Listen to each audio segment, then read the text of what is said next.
Hello, hello. This is ThoughtDrought, where your thoughts get trained. and today, this is our 50th stream, right? Yes, it is. We didn't 50. skip another stream again. Oh, who knows? You know, it is what it is. You know, one thing I'm really bad at, just like as a quick vamp. We didn't do a trailer, but honestly, let's just skip the trailer. I feel like people get mad at us for the trailer. Do you think people are mad for the trailers? Yes, because it's like not a real video.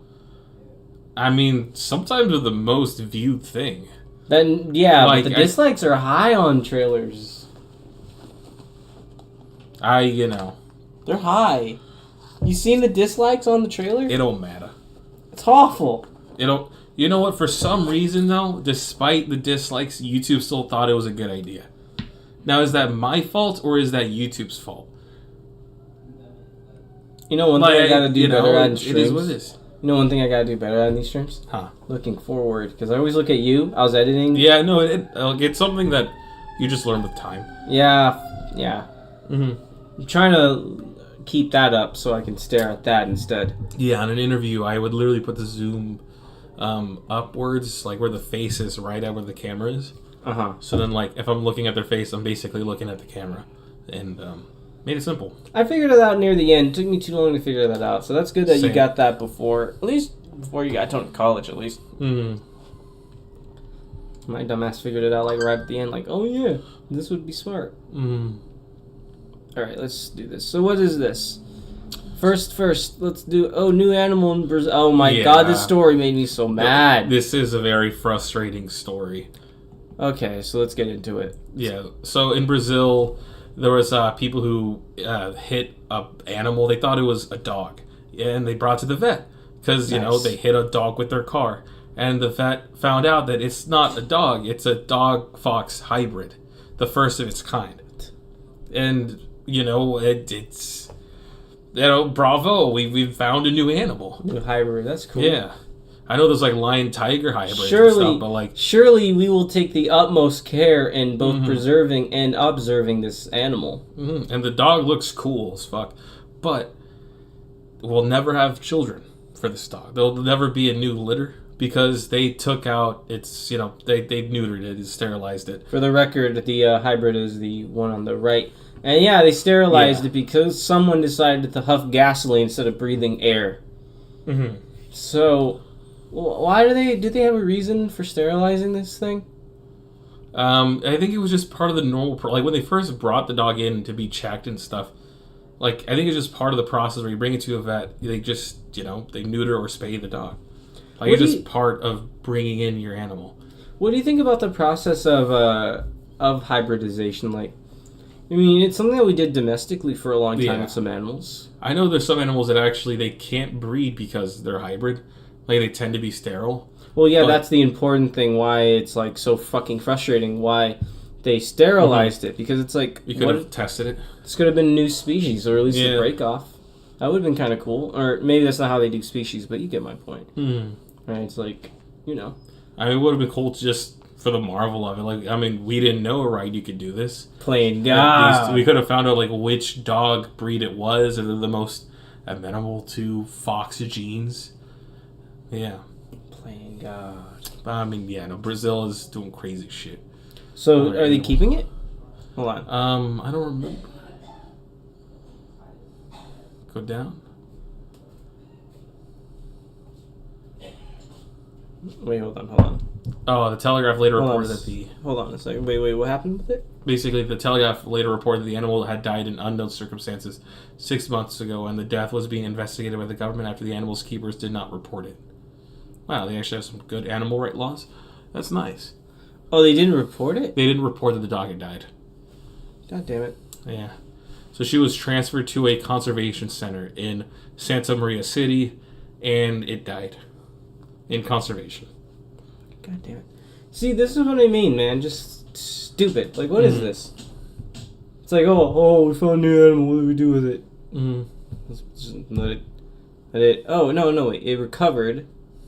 Wait, no, wait. So it was transferred to Santa Maria City, and then the Telegraph later reported the animal had died. What? 6 months ago. No, it still doesn't make any sense. The story is the story. Like, it died when it was being held by people who should have been protecting it. Yeah, it didn't die when it should have died in the middle of butt-fuck nowhere, but it died when it was in proper care. What the hell? Yeah, I mean, maybe the conservation is the ones that are actually really good with a wide variety of animals out on, like, a huge plot of land. No, this is stupid. Yeah, it is stupid. This is a stupid story filled with stupid people. Okay? Yeah. We could have had a dog hybrid, but no. Nope. Brazil was like, oh, let's go spade it. New animal? You know animal? We found it. Let's cut its balls off. Yeah, and what you gonna do? Brazil out here. Put those balls on the wall as a trophy. I bet it's in some random trash can. Yeah, it's just the possibility of a new branch of species is just left in a dumpster. I can't top that. God damn it! It's ending. Look, listen, we can't. We gotta cut the segment there. The Goodbye. It's in a trash can. Can't top that one. That one was good. All right. So before we hit the next segment, do all the debauchery real quick.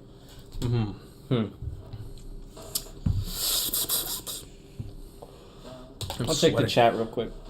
Really? You're sweaty? Yeah, I'm actually kind of acclimating to the weather somewhat. I'm not. I think it's because I've been in AC environments pretty often. Like at UCLA, the part that they're not forcing to be really hot, the parts where they cool it down really cold. So I've just been there for like 10 hours. I've been in 80-degree weather in this house, so like now that it's finally like 70 degrees, this feels great. Like I'm a little sweaty, but I'm fine. No, I'm like I can wipe it off and it won't come back for a while. You know what I mean? It's like a thin sheet. But we're getting close to winter. Oh my god, I can't wait for winter. Yeah. All right, let's. Oh yeah, that's right. I remember what I was doing now. We're checking the.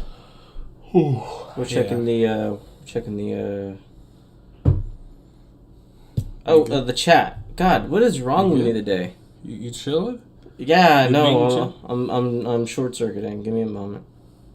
ThoughtDrought. Yeah.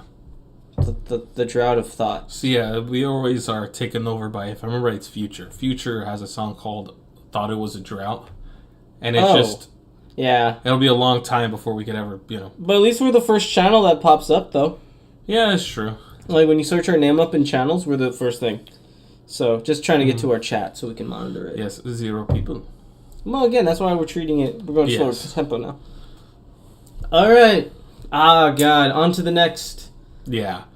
So, empty shelves with absolutely no books. Yeah, in the Republican world, this is what libraries have been led to, where they basically take away really old books. Well, really old. Books published in 2008 or earlier were removed because they don't know if it fits new standards for anti-LGBTQ or critical race theory standards. And they're basically being forced to just put away a shit ton of books because they could be, fined for it. They could get like a little bit of jail time in some states. Hold on real quick. I gotta do something. Yeah. All right. And, they talk about how, left-wingers are how should I go about this? They got censored. Yeah. The Republicans are some of the biggest advocates for censorship on a systematic level since the fucking, I don't know, the Satanic Panic? Yeah, where they tried throwing away all stuff that was resembling evil, like rock and roll and metal. We have more about that later in the stream, actually, which is great. We're doing the... But for now, yeah, I mean... The thing is about these books is that a lot of these books are just people existing. And the thing is, like, I do want to look into some of these books because I know some of them have some more questionable material. But a lot of the books that these people are against are just books where it's like a transcript. It's become so widespread that they just were like, okay, everything before 2008, goodbye. Just like, we don't want to risk it. If I remember right, it was Sarah Huckabee Sanders' estate where they were like going after librarians. Basically saying if you're a librarian of this library and you don't secure there's not pro-LGBTQ books that we don't like, you're going to be fucked. I think middle school, you can argue. Actually, Newsom just, on a side tangent, but related to this, Newsom just vetoed a law saying that teachers and families have to, what was it? affirm a child's gender identity. Wait, what? Hold on. Wait, being against gender identity? Or are you saying that they don't have to? Alright, let's see. What did California's Governor Gavin Newsom veto? Oh my god. Yeah, so let's see. Hold on.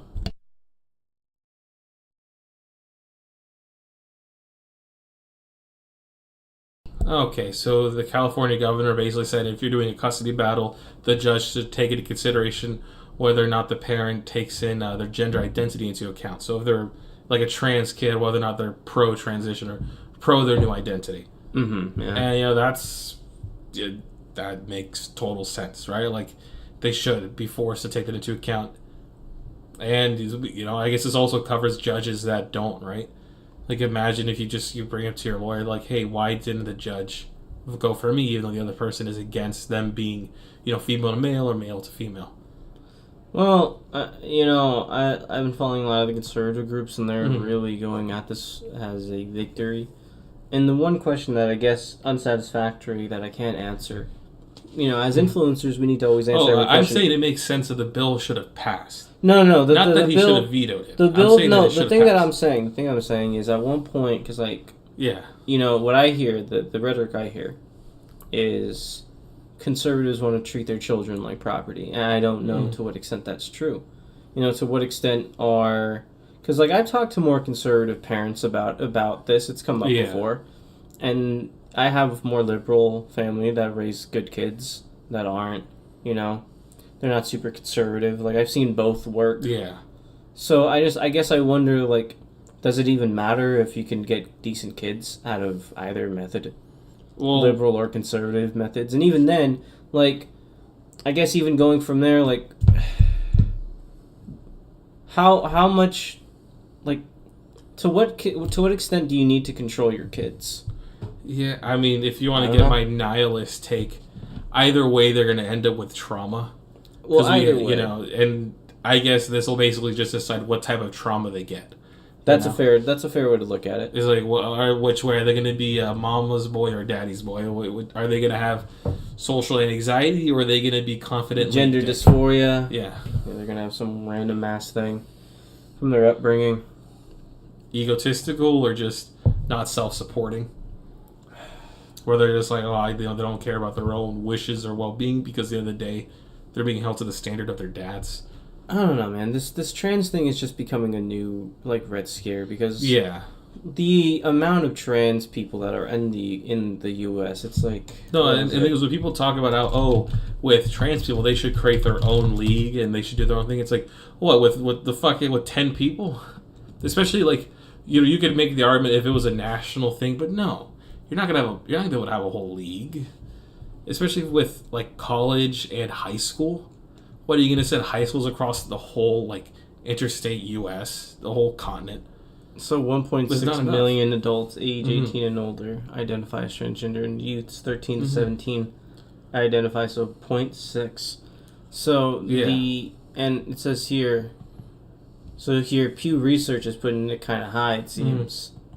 5% of young adults in the U.S. say their gender is different from their sex assigned at birth. Mm-hmm. And people will say that, it's a ridiculous number because it's so much higher than it was before. But, when you no longer made it illegal or you're no longer able to beat them into being the gender you want them to be, now they'll come out and be like, I'm left-handed and you're right-handed. Fuck you. They could come out and be who they truly are. Well, I mean, I'll make this point, and I'll leave it at that. And it kind of colors the way I feel about trans people, and I think it should color the way a lot of people feel about it. Trans people have been with us forever. We have history of trans people. I mean, in modern history, we have history of trans people in the German Republic in the 30s. We have evidence of Roman transgender people. We have... I think it was called the Spirit Sister, the Wampanoag. I am not as versed. I did not spell that right at all. But hold on, they have a concept in their I gotta look it up right. But they got a concept of a third gender essentially. But if you want, I can vamp while you find it. Well, my only point is Wampa. Yeah, it's just, and even when you look at, like, what does it mean to be a man or what it means to be a woman, and just in fashion styles alone, you look at the difference between wearing, kilts or skirts, which is essentially skirts in Roman times, or with Scottish people, and then you look at today, they'll be like, oh, you're wearing a skirt, that's F and G word, YouTube policies and whatnot. I'm having a hard time. Pink used to be a I'm having a hard time color. finding it, but basically there were a lot of tribes that acknowledged, or at least made up the existence of a third gender in their culture. They acknowledged it.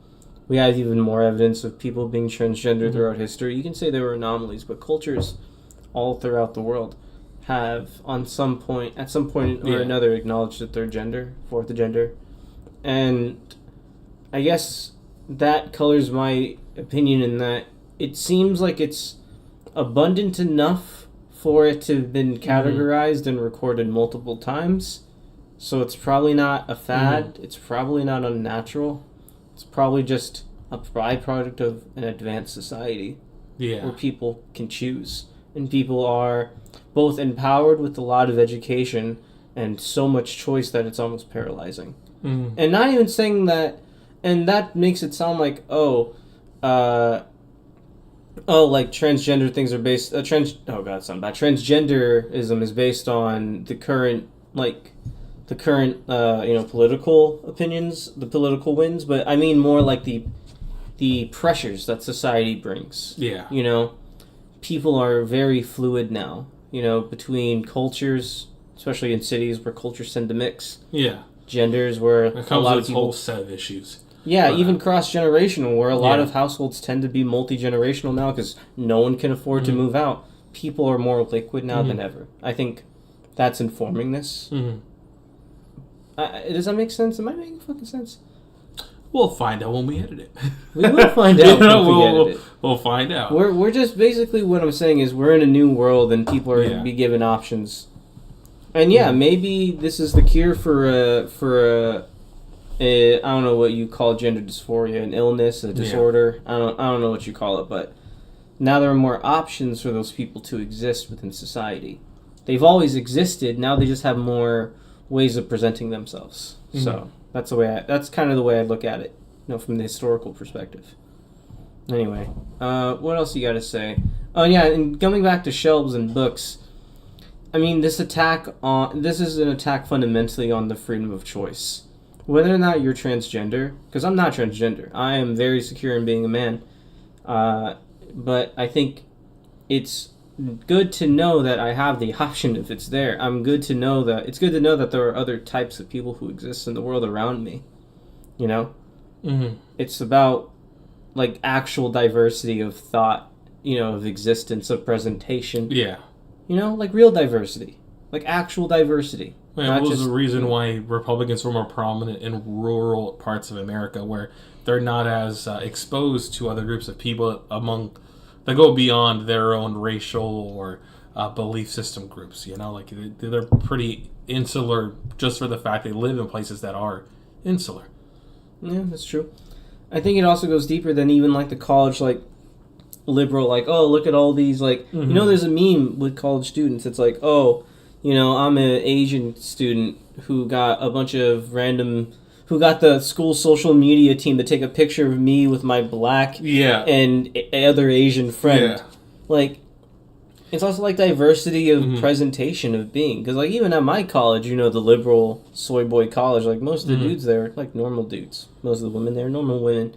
It's like, we're not really diverse in that sense. I'm not saying every school needs to be a diverse. I'm just saying that it's good to know that those options exist, because that's how freedom works. Yeah. Freedom works because you're allowed to not take options, right? That's how I feel. It's like being gay. It's like, it's nice that the gays can marry. I don't need to marry a guy, but I'm glad the option's there. I'm more free because they got to be more free.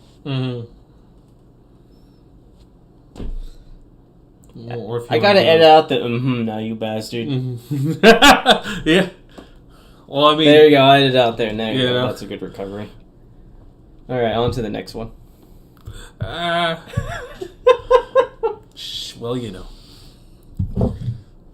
sometimes To be honest with you, like, I don't know how you feel about this, but if we're gonna have an open dialogue with people who may or may not even see it, I always wonder, like, are we more comedians when we need to do interviews, but, like, in the meantime, I feel like we're more like comedians when we do this, you know? Quickly share what for me has been a hugely God. positive. I don't know what to believe. I don't know. Hey, Ethan Hasan, Ukraine and Taiwan. Did I actually put it there? I don't know. Did you How timestamp it? There's a timestamp in the thing, so you press on the video bottom. Oh, okay, I see what you did. Oh, Starfield review. Yeah, they talk about Starfield. Did you like their opinion? Did you agree with it? I understand their qualms. What are their qualms with it? Should we watch it? No, we should. Just tell me the gist. Basically, why is there more guns? And, like, why is there so many loading screens? Yeah, Fallout 4 had a lot of those same problems, too. It had, like, 3 guns and 2 of them Although like Hasan ass. seemed to really not like it. And I was just like, I mean, I don't hate it. It's a game for nerds. Mm-hmm. He gets pussy. You wouldn't know about that. Yeah, no, I wouldn't know. You wouldn't know, No. okay? I've never smelled a woman, alright? Yeah. They frighten the shit out of me. They're mythical creatures. We're going through that, the anti, well, I'm not going to say it. I don't know. Like, do I say, like, am I ready for that? We're going through the incel arc. Yeah, no. MGTOW time. MGTOW time, boys. Look, my sexless brothers, Dude. rally around me. No longer shall those hoes and Stacy's oppress us. Oh, Rise up, my brothers. This is a pain. He's like, I thought I we hope were they gonna- pay, you know? I thought this was a book club. Yeah, no, I thought we were just chilling, you know? I thought we were just, gonna go out and, like, do, and, Now you start planning, like, not political exclusively marches hate and women. Yeah. Like, I'm gonna go to a political march with, like, 5 other dudes. All of us holding signs. Of your favorite OnlyFans model and Mhm. talking about why they're, like, the biggest oppressor in your life. Yeah, and why I hate them so much, but for some reason I still subscribe to them every week on the highest tier. Just like, oh, I hate them. I need to know what I hate, right? So that's why, as a MGTOW, you pay $50 each month for... I pay it so I can spit on them. Mm-hmm. Some people spend $50 on scientific studies for, like, the Scientific American, and MGTOWs use it for OnlyFans accounts. Tell me, would you ever spend $5 to insult a streamer? Wait, what? Oh, yeah, no, that never really made sense to me. I'm like, why would you spend $5? Oh, spend it on us. Please insult us with money. Maybe they'll pay to make it make sense to me.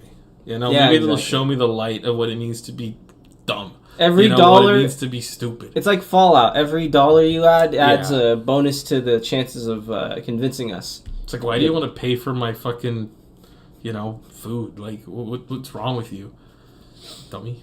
Like Yeah, I'm crying all the way to the bank. All those epic poems that they paid $5 to tell me about. That is a dream. So they didn't like Starfield. Sorry, Saul. Not everybody loves Starfield as much as you do. I'm waiting for the Cyberpunk DLC. Oh. 26, so in 2 days. I'm actually getting back into the Long Dark again. They added the 60 FPS update. Mm-hmm. And now the game is just... You passed Taiwan. I passed it? Oh, great. It's the biggest chunk in the middle. Oh my god. Yeah. Where's the Ukraine one? I couldn't find Ukraine. That's fine. I don't think they mark Ukraine down in their streams. I could have sworn it was in that video, It's but fine I couldn't find it. Alright, let's do it. Preempt a war against China? He wants to, like, fight against China, but he also kind of wants to, like, leave Taiwan to China. It's, like, very weird.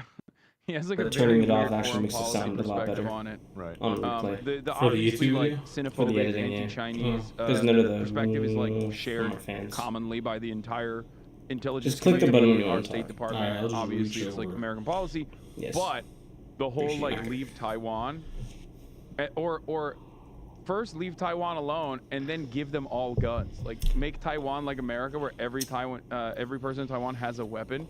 How do we feel about Taiwan, Hasan?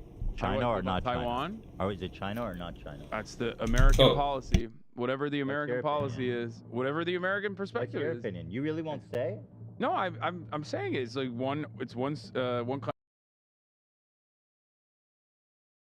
country, two systems. Wait, stop the video.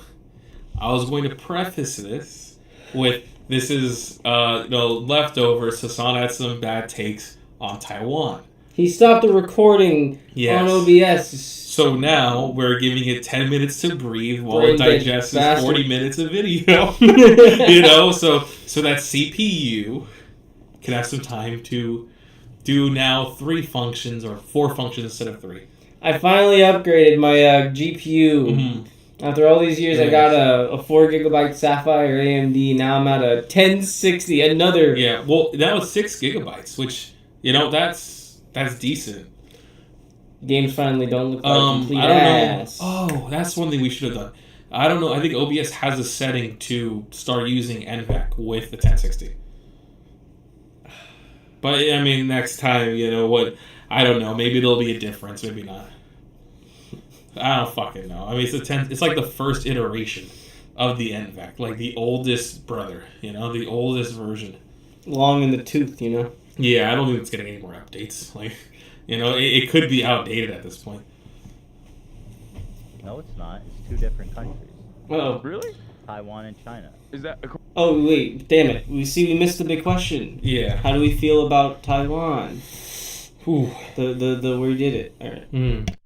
The entire intelligence community, our State Department, obviously it's like American policy, but the whole like leave Taiwan, or first leave Taiwan alone and then give them all guns. Like make Taiwan like America, where every person in Taiwan has a weapon. How do we feel about Taiwan, Hasan? China or not Taiwan? China? Or is it China or not China? That's the American policy. Whatever the American policy is, whatever the American perspective What's your is. opinion? You really won't say? No, I'm saying it's like one country, two systems. He's just being a silly boy. He's a silly boy. All the materialist. It's just one of his favorite words is materialist. Mm. And it's just materially speaking, Taiwan's its own country. If Taiwan gets invaded right now, it's gonna fight back. U.S. military strength's gonna help it. They just can't declare that they're their own country. This is the game. And we can't say they're their own country. This is the biggest game of bullshit I've ever seen played. This is the biggest game of international bullshit we've ever seen. Taiwan's not a country, is that right, America? Yeah. Well, we only talk to them about deals. We do any trade relations with semiconductors. We don't include China in those, talks. It's just Taiwan. Not if I remember, I said Chinese Taipei. China. Well, China isn't really in those talks because they're functionally not a part of China.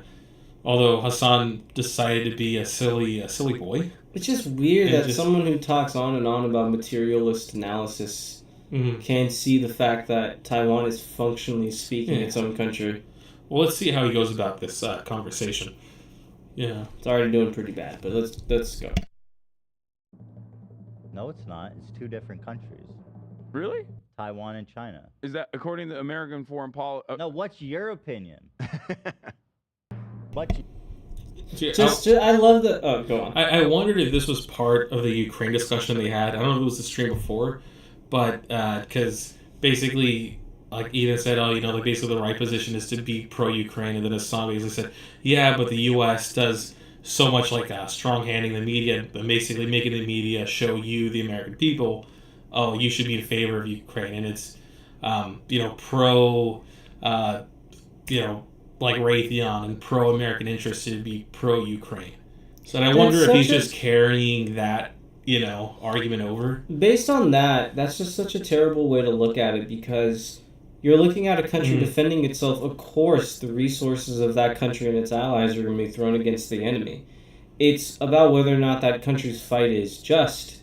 And it's just, how can an anti-imperialist like Hasan be okay with the country just getting full-scale invaded like this? It didn't work. It's like we didn't buy it when we're building Iraqi freedom. You didn't buy it when we're building Afghanistan freedom, right? So why buy it when Russia is building Ukrainian freedom? Denazification. Like, even you don't repeat that line, because even you know that's a bullshit line. With the fucking Wagner company. Filled with Nazis, Wagner. And I understand that the military-industrial complex wants the war, but...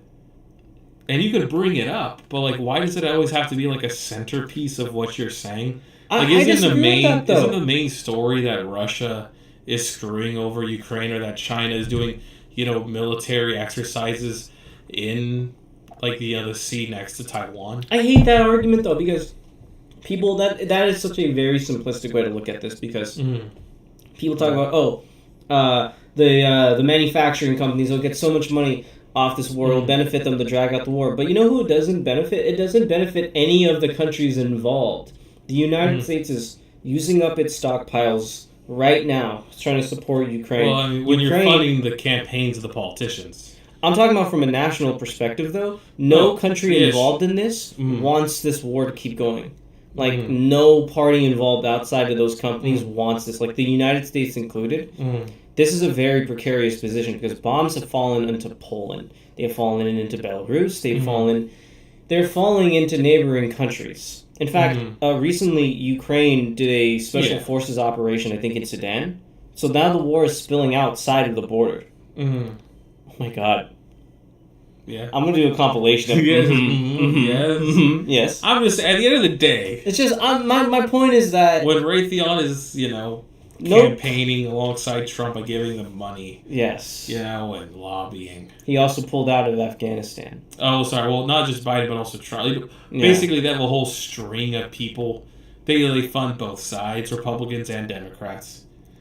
But that's a narrow view of the conflict. You're not looking at the entire conflict. No, it is. He is just looking at like a pin needle. Like, Ukraine won't be able to pay all those war debts it's accruing if it falls into Russian poverty. Because that's what will happen. If it becomes controlled by Russia, Russia's GDP is slowed, its economy is being exploited by the oligarchs. So the moment it becomes a part of Russia and annexed fully, that economy is going to slow down, its corruption is going to run rampant, and the people there are going to be cursed to poverty. So those people, like the money, the war profiteers, they're never going to get their money back. Journalists will mysteriously start jumping off of buildings in Ukraine, and there'll be no more jeans and rock and roll. It's not even about that. It's the fact that Ukraine's economy, at least the parts of it controlled by Russia, will essentially freeze, which they've had. They will not be able to go as fast as Ukraine. And do you think that if they were to win the war in Ukraine and get it, like, basically get as much as they wanted it and stop, do you think our sanctions would just stop? Be like, well, okay. No, and also, to make a point about the war profiteers, you don't think the Ukrainians are going to keep building up their military after the war is over? Yeah, because it'll always be, like, they are the bulwark of Europe. It's inevitable. They are the bulwark of Europe now. That is their position. Yeah. So, the war profiteers are always going... There is no scenario in which this war plays out where the war profiteers don't make out like bandits. The question is that no country, the United States included, wants this war to keep going. No one does. Because, we talked about it in the last episode, the grain deal is going to starve out 20, 30 million people around the world. That is a massive... that's going to be a massive issue. It's already increased the prices of grain by, I think it was 10%. So... No one wants this war to continue. I hate that narrative. That narrative is false. And that is one big point that Hasan doesn't really take it, but we should probably keep going. I can keep going a on minute that forever. A minute into Just gonna have to cut all that out and make its own segment. Yeah. Damn it.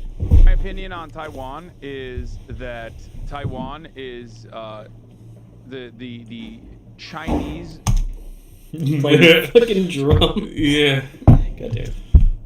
Concept of Taiwan should remain in the hands of the people in Taiwan who So therefore believe, it's independent. who for the record, for the most part, just believe to not disrupt the ongoing.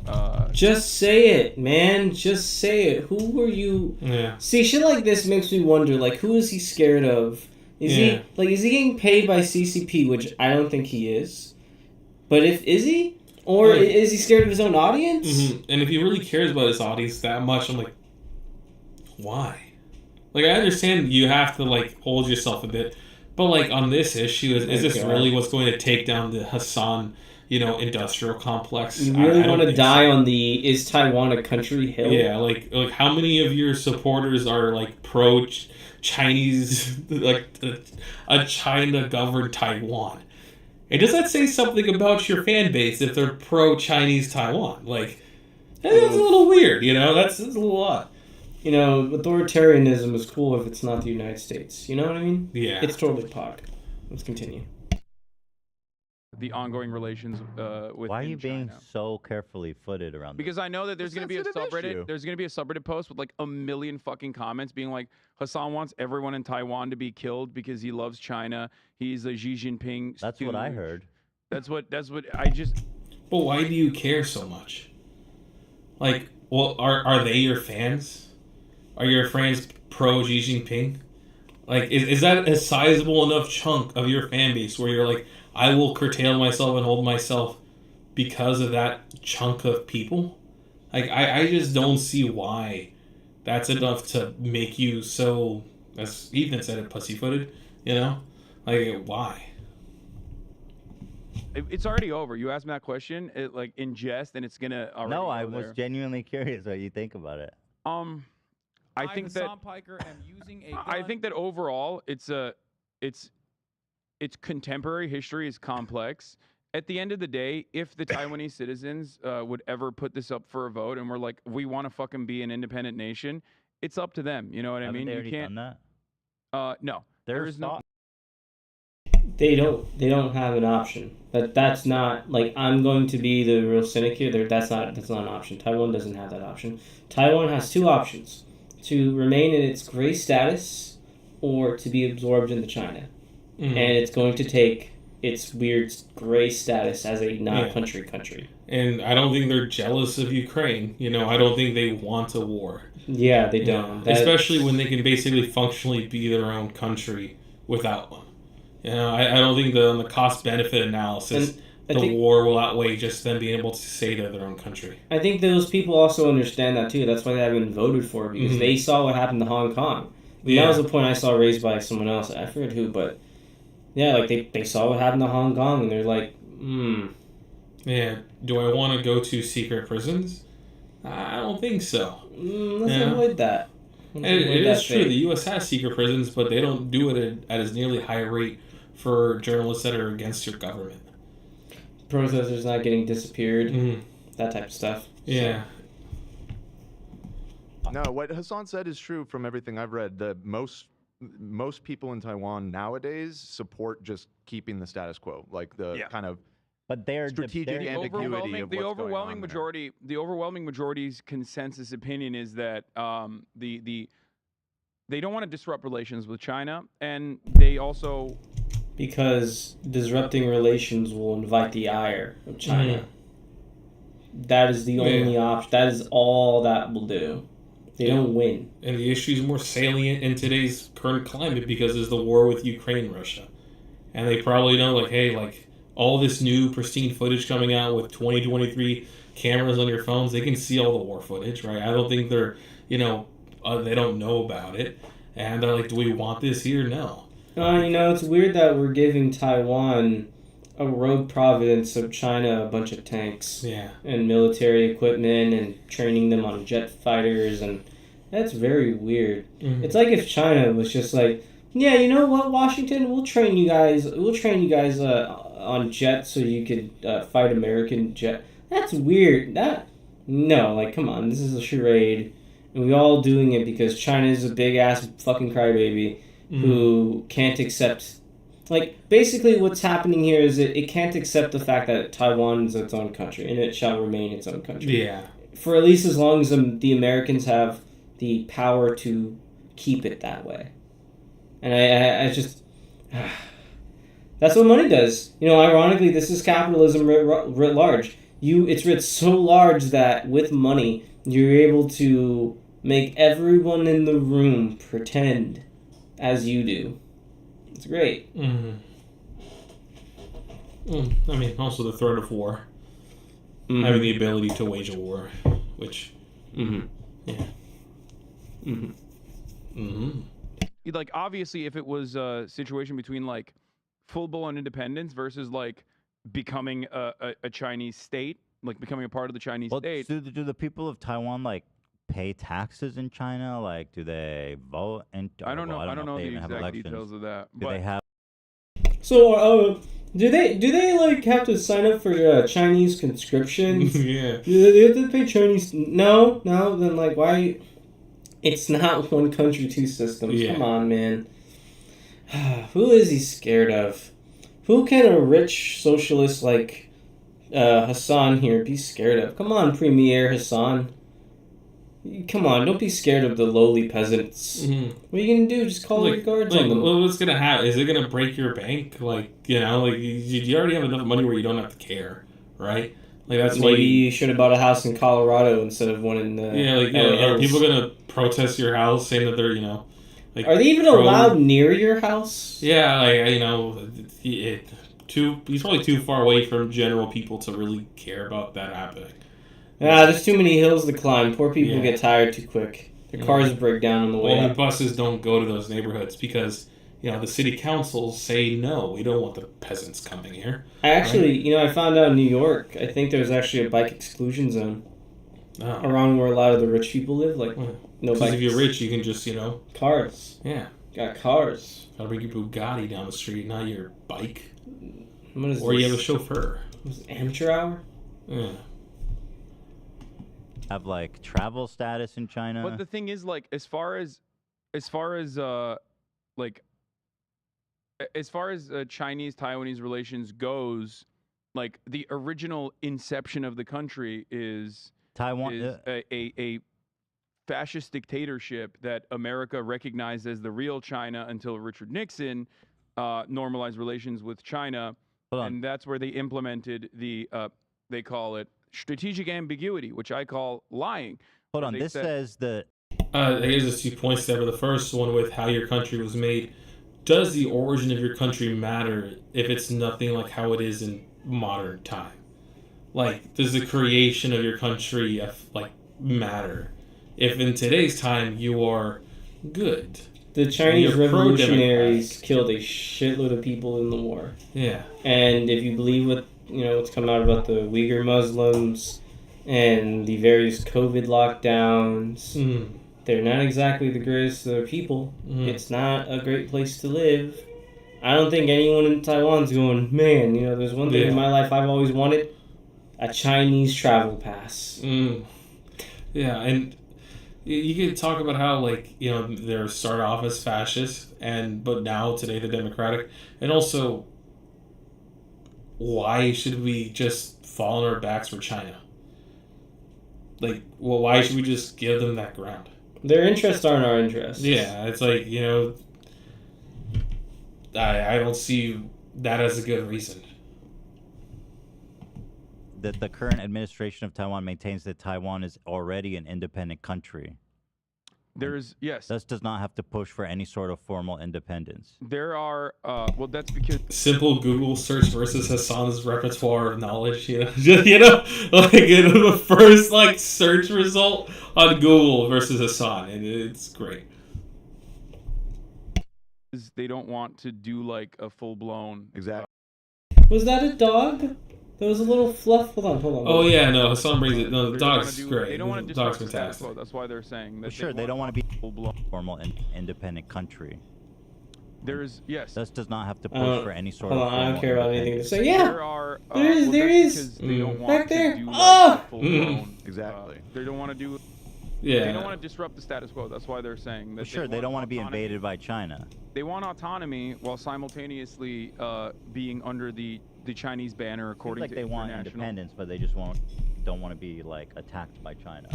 I guess I'm going to take this opportunity to attack leftism. There's God, I might be closing the door doing this, but fuck it. There's a coalition in California called APEC, and they are basically no to APEC. APEC is a deal between the Philippines and the United States. It's it's both military and Sorry, economic. I've been on a roll here with the No, in my mind, I'm like, all right, so not OPEC. Military and economic cooperation. And a lot of the left is against it in California. They're against the Philippines cooperating because of the martial law and a lot of other shit that's happened. But I just wonder what their response would be to the fact that it's like they're in the position of having to pick a guarantor, you know? It's like they either have to pick China or they have to pick the United States for their security guarantee. Who is giving them the better deal? I guess that's really the answer I would love to ask them. Like, I know some of them would say, like, oh, they shouldn't have to pick a deal. Well, like, in the reality of these super states, where, like, who is giving them the better deal? That's really the best we can ask for right now. You know, if there was a way to have a coalition of smaller states to defend themselves, that would have happened. But that's not happening. So it's... Well, that, you know. That's my problem with it. It's like, leftists ignore the fact that it's like, oh, people shouldn't work with the big bad United States, but are we giving them a better deal than the deals they can get elsewhere? Maybe. Like, I just... That's all I'm saying. And don't get me wrong, the United States does not always give fair deals. We don't. Yeah, no. We do not. Comparative advantage is not true here. It is 100% advantage. I will fully acknowledge the possibility that the U.S. gives them a shittier deal. So, that's all. I think sometimes that can be missed in these conversations about independence and the United States' place in the world as like a security guarantor. I mean, that's the one thing we do great, right? You know? Yeah. Alliance. Coalition building. Democrats. With paperclip drones. Militarily. Well, that's part of it for sure. So you understand how Taiwan was developed as a nation state, right? Like, so Mao purged and defeated the counter-revolutionary forces. Shit. So I remember this part, and honestly just goes into a long ramble about nothing, the history of Taiwan, and what happened. Look, at the end of the day, Taiwan is its own country in every single material way. And one of the material reasons that's the way it is because the United States has its back.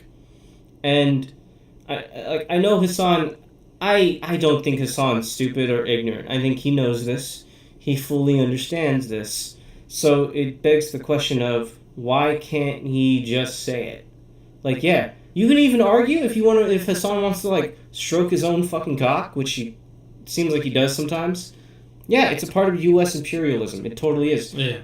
Taiwan is a military base right up China's ass. That is what it's there for.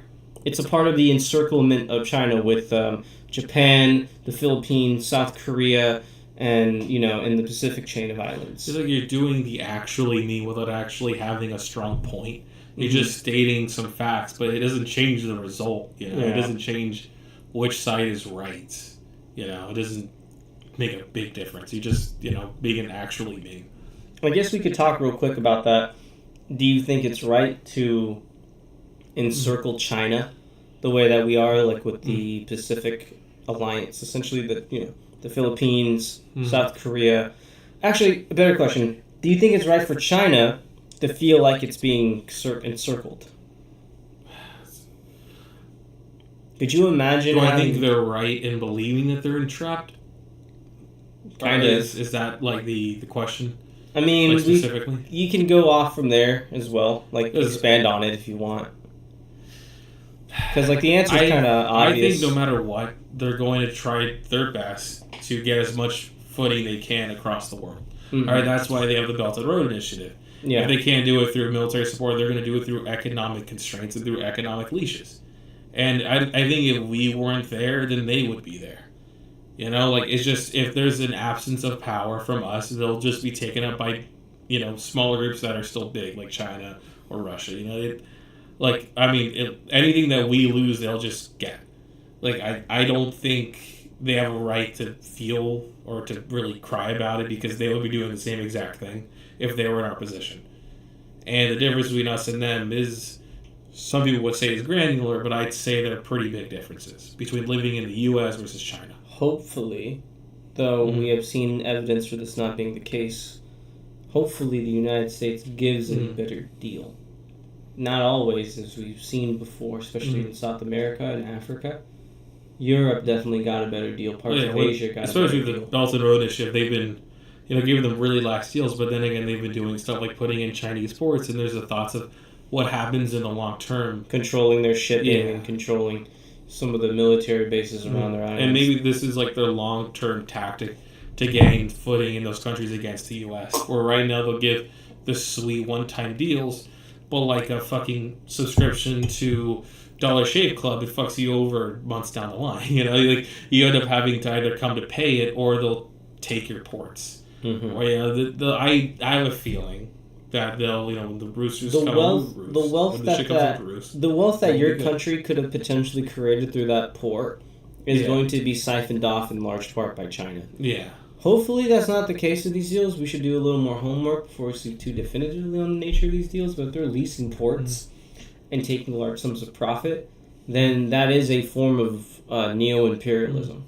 The fact that they're doing resource extraction. Well, that's one thing they do with a lot of the countries, that they basically ask for a fully ran Chinese port. Like, basically, what they're doing is saying you want a bit of your land without having the land. And they get across, like, import taxes that way. Mm-hmm. And they're able to bring in stuff that they want that way. But who knows? Maybe like in the end of the day, it is just it is the best deal they could get. But maybe it's even a better deal than the United States is. Yeah, they could be doing that, just giving these sweet deals underhand. The Chinese have all the Chinese government have all the incentives to give them better deals. Mm-hmm. And they more than definitely have the resources to give them those deals. So it's totally possible. But much like the U.S., I think once they're, once they have a strong leash on them, they'll start pulling. That's a good point. And I think that's a good warning for most countries. You need to learn to play the superpowers off each other, use up their paranoia, because really that's the way a lot of these states survived, right? Yeah. Is kind of playing off each other's paranoia.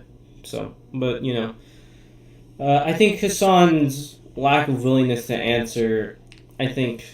It's just weird. If you want me to be super cynical, which I will be, I think it's just the fact that he wants to protect, I don't know what it is, his brand recognition. Maybe, I've heard from other streamers that he doesn't want to take he's a mass appeal streamer who doesn't want to take too hard of a stand, but that's kind of his job. To be a commentator, to take sides. This is just really weird that this is the hill he's going to not die on, but he'll take a bullet on. It reminds you of the what was it during COVID? There was the it was like the World Disease Control Initiative, something like that. It was an interview. We'll put it in the edit. Where basically he was asked, what do you think of like Taiwan's efforts for COVID? And then he just stops the interview. Like he just no longer he acts like that part of the interview doesn't exist. Like he wasn't asked that question. That's weird. It's just like, we can't say that Taiwan's its own country. And is mass appeal not pro-Taiwan? No, there's a gun. There's a CCP agent in the background with a pistol. The argument with Ukraine that's saying that the mainstream people want Ukraine, and if you're defending China because you're a mass appeal streamer, isn't that sort of counter the point? Hold on, you're understanding. There's a CCP agent behind the screen with a suppressed It's like the Inglorious Bastards pointing at the back of his head, pointing a gun at his crotch. Yes, exactly. Yeah. And it's the dog. Say that Taiwan's not a country. Yeah. Say it. Fucking say it. Yeah. Fucking say it. That chain around his neck without any jewelry, but just an iron chain is truly made in China. Yeah. Mm-hmm. Xi Jinping sends his regards. Xi Jinping's on the back of each one of these little chainlets. We're about to say Xi Jinping sends his regards. Yeah. And his neck explodes or some shit. Mm-hmm. Okay. Alright. Next up. Alright. Let me just go for it. Do your thing.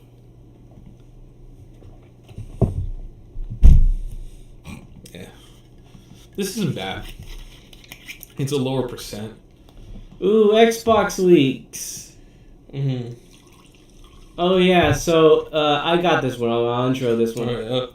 Xbox is no longer a box because Xbox. In a leak where they fucked up the filing, we found that Xbox is now in the business of making home cooling fans. Yeah. No longer is it Xbox. It is X Circle. Yeah.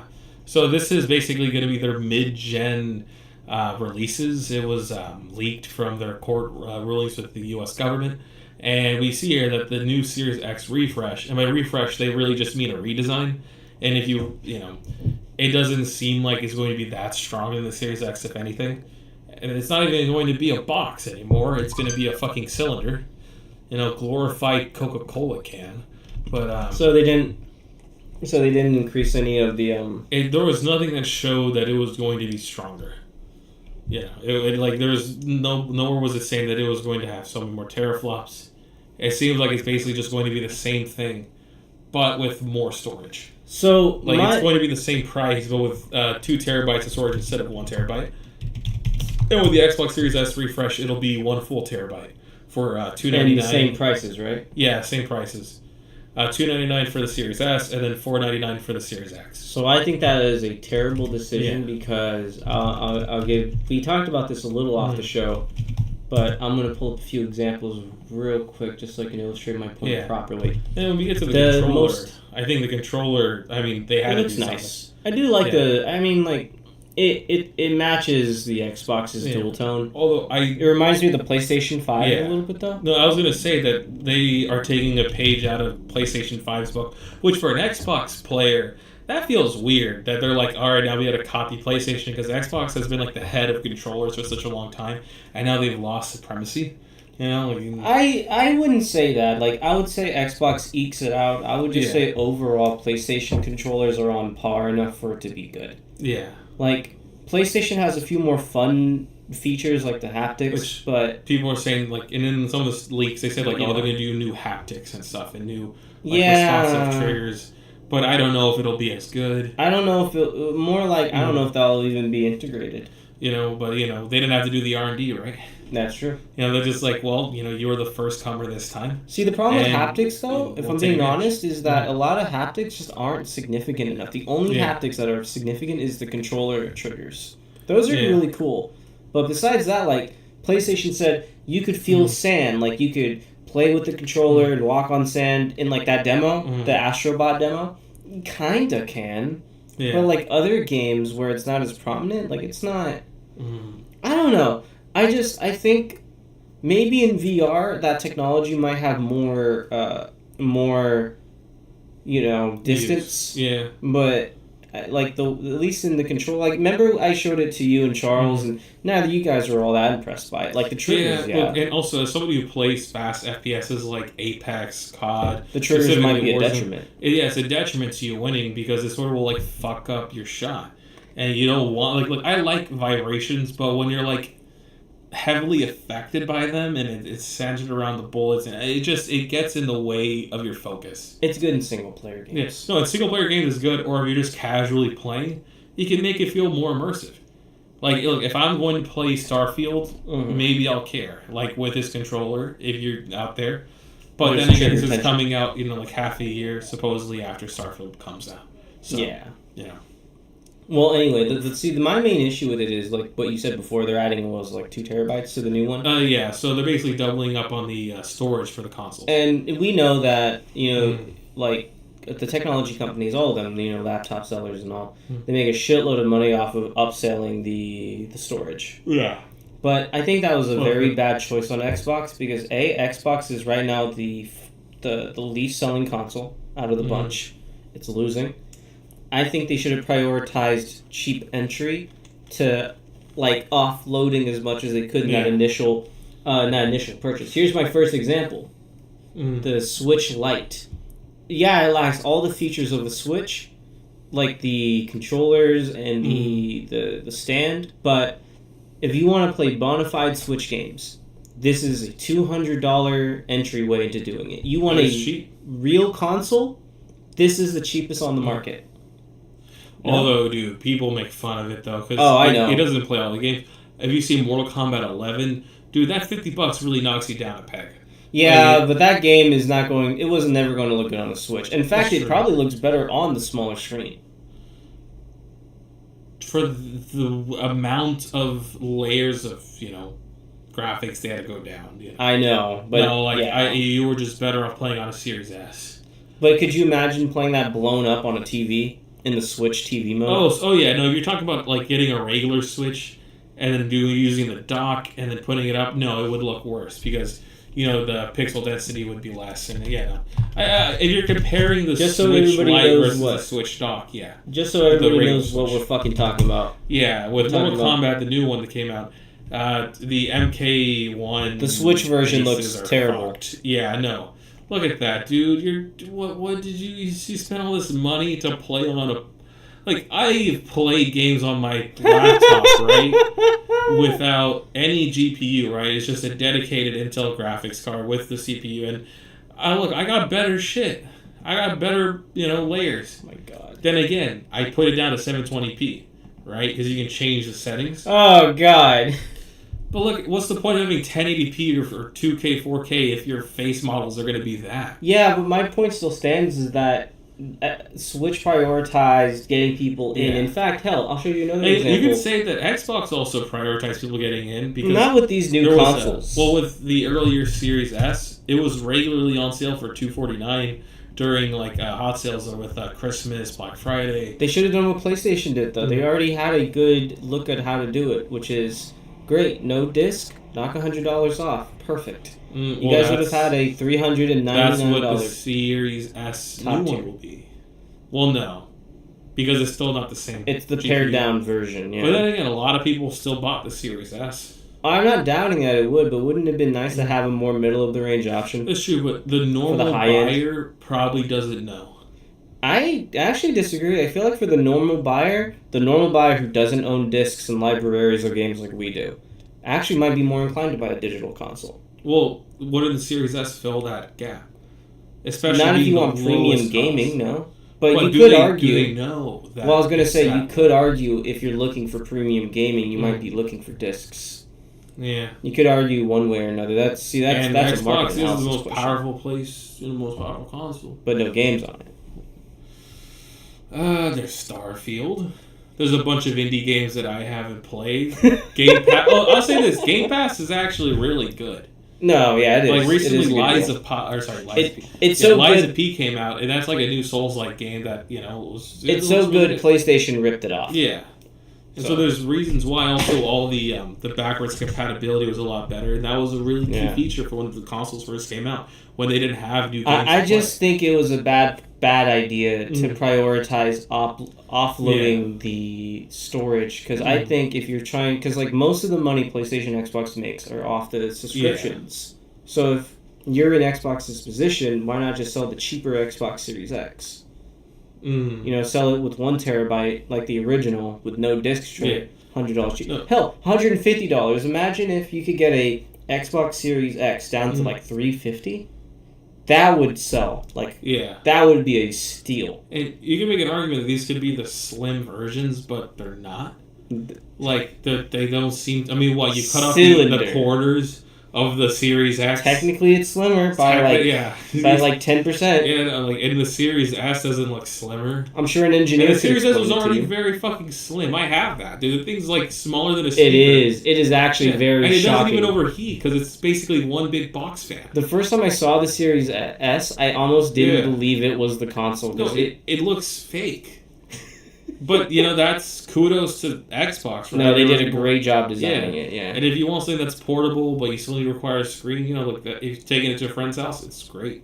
It's But so it's not a game. small that the PS4, which was pretty impressive, it's slightly taller than a PS4, but it's 35% of a PS4's dimension. It is Yeah. ridiculous. The overall volume is less. It is ridiculously small. It is such a. It looks like a streaming box you would get from Yeah. Roku. Yeah. So very impressive, but I'm not impressed by this. I think this was a bad move. Xbox it make looks like a Glade air freshener. well, even Yeah. besides the Glade, the pricing. Yeah, no. Make a 1 terabyte version of it, price it at $350, and it will fly off the shelves. Xbox. Does that mean they'll start pricing the original Series X at $100 less? Fuck no, there's more parts in it. Xbox is clearly huffing paint because I'm glad I bought my Series S for $250. would you buy if you ever bought an Xbox? Well, okay, you're getting the PC gaming. Well, yeah, I'm starting to get. Would you ever buy a And I feel console again? vindicated because I thought, if the midget consoles are actually good, I would feel a little bit sad because, maybe they'll finally have ray tracing or good graphics or consistent 60. But no, if the mid-gen consoles are just going to be storage upgrades, fuck you. What? No, sorry, you didn't give me PlayStation what I Land. wanted, so now I'll just go on to PC where I'll still be giving, Windows, Microsoft money. But now it'll be from the comfort of my PC.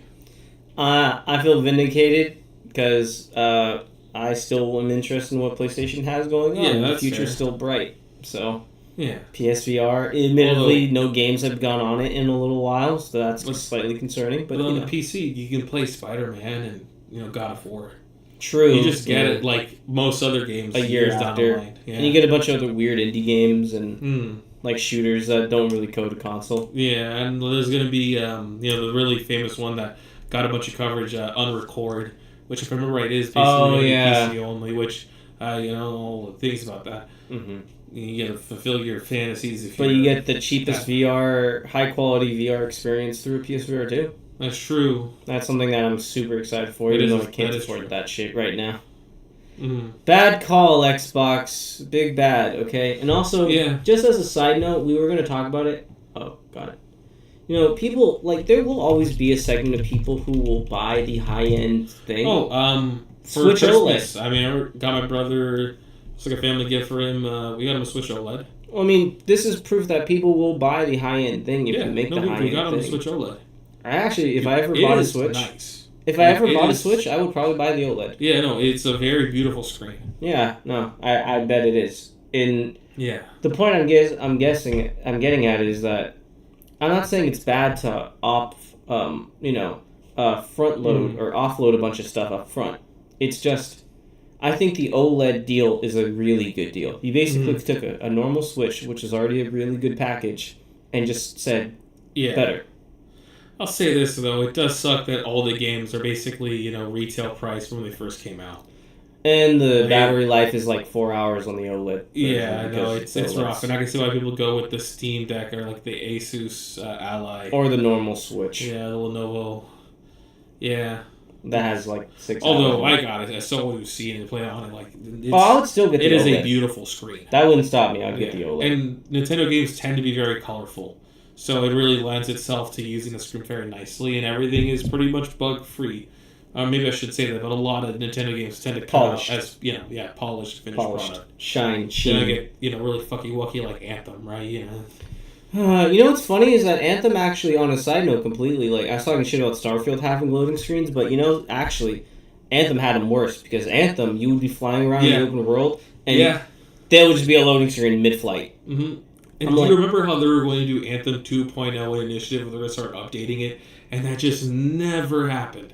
Because no one played that garbage fucking game. Yeah, even after the big update, where they're like, we're going to... It wasn't even an update, it was just an announcement. And they're like, well, nobody actually cared. It's like, yeah. Do you think... I've heard it... I heard it from Yahtzee Croshaw, the guy from Zero Punctuation. He says, I don't know what you think of this, that the market can only sustain so many of the AAA live service grinder games, like Destiny and, For Honor games.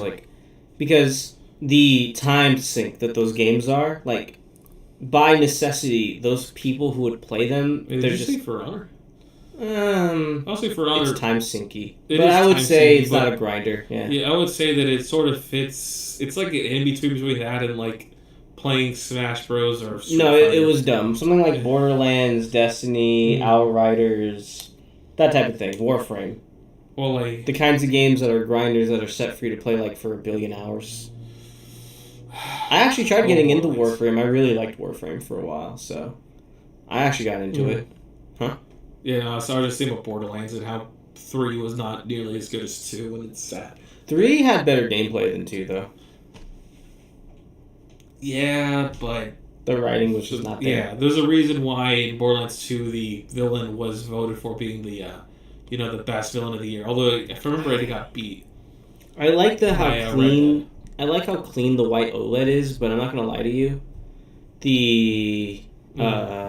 That looks sick. Oh, it does look sick, yeah. That looks. I'm not a big Legend of Zelda head. I'm not. I just really like the design of it. That's fair. Like that is like legitimately it. I just really like that design. Although I don't like the design of the controller as much. No, the controller... Actually, the controller kind of doesn't... Oh, oops. Doesn't really fit the aesthetic, huh? No, it doesn't really match the Especially with the console. green. Like, you know what they should have done? They should have added the gold and white onto the controller. Yeah. But, yeah. Alright, let's move on. Yeah, I was going to say, like, well, we've been here for a little while. Yeah. This was fun. Yeah. Alright. Hasan Dana. Yeah. Oh, God. Growing drugs and crystals in space. Yeah, so there's this company that was growing it was HIV medication in space, and they were denied re-entry, right? It's an unmanned mission, so it's not like we just left people there hanging in the fucking outer rim, right? Like, but the Air Force said, that, your capsule is not safe for landing, so we deny you re-entry. And the company's like, what the fuck? Like, this was, this is our baby we have here, and it's they're basically saying that we can grow a lot better production, a lot bigger yield in space, right? Especially with the type of medication that they're making, right? Like I said, they make like a certain crystal, and they can grow unrestricted by Earth's gravity. Oh yeah, that was actually something that they talked about in space. Is that I forget exactly what they were referencing. I think it was crystals for lasers. You can make them to a much finer point in space. Yeah. And you can see here it says they succeeded in growing crystals of the drug ritonavir, which is used for the treatment of HIV in orbit. And that's, look, people talk about why go to fucking space. Here's your reason. We can make shit better in space. I think the major point is that it is unironically an unexplored frontier. Only about 100 people have ever been to space. We don't know the applications that we can get out of space. Yeah. But to be fair with you, though, a lot of people would ask the question of, do we even need those applications? I think they can improve life on Earth, so they are worth looking into. Yeah. And this can make HIV treatment cheaper. Why not, right? Yeah, why not? You might as well, if it works for HIV treatment, why not for other drugs that also need certain crystal forms? And I just think it's sort of ironic that there's this private company taking the venture out and doing this, and they're going to end up wasting a shit ton of money because they didn't follow regulation. And that is the real future, by the way, of space travel. Like, that's why I was really excited about the Artemis project from NASA, was because I honestly don't like the spectacle of the big space projects, because that's not sustainable. It costs us so much money to get to do the Apollo programs. Yeah. And now NASA under Biden is talking about the Artemis program, building, the infrastructure on the moon, and I'm sorry. I don't know why I'm doing that today, but the infrastructure on the moon. It's the agave wine. It's making me more sassy. What the fuck am I even saying? I don't know. I'm agreeing. I'm fully agreeing with you. I was actually going to build on your point. I was going to be like, I know. And even the article. Look, it's my problem. Okay, I feel bad. It's me. Okay, just know that these are rooms of approval right now. And I'm not building your point, but I was just gonna say that I love space infrastructure, because that's honestly the future. Like, we need stuff like this, from laboratories to refueling, even places for people to stay. Like, permanent human settlement in space requires long-term infrastructure, and I really hope we start thinking about it more. I really like that NASA's priorities are shifting towards it. Yeah. Look, I'll be your hype man, okay? I'll be the hype man for you, pro space, okay? I'll be there saying in the back. Yeah. But to build on the point, and in the article, he actually brought to the point where they talk about this and how expensive it is. Talking about how, these are $100 million plus minimum to build, $1 million plus total programs. But they say we are effectively the polar opposite type of re-entry vehicle. Of those luxurious limousines, we're building a 1986 Toyota Corolla. Right, so they're trying to maximize profit, but in the pursuit of maximizing profit, they fail to reach the regulation, And that sucks, because you need to ask America for permission to come back down.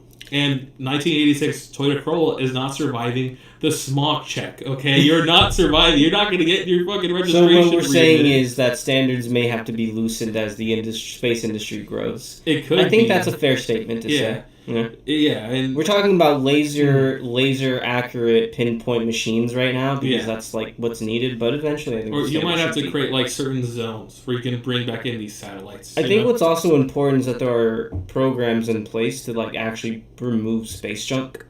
Because that's another thing. I think Oh my I saw God, there's an an article. Yeah, Yeah. Tesla losing 200 satellites in a month. Oh no, the article I found was the thing we sent out of space, a satellite to gather other satellites, was destroyed in space. Oh well, Like it never did its Yeah. job. It just blew up.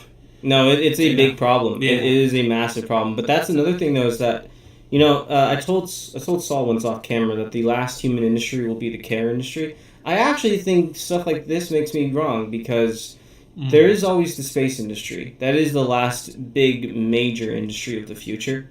Because that is still a young industry. We don't know anything about regulations, like really like solidified yet. We don't really know how borders and ownership really work yet in space. Technically, no one can own the moon, but it's like that was the same type of thing where like no one can own the Antarctic, but everybody owns a piece of the Antarctic.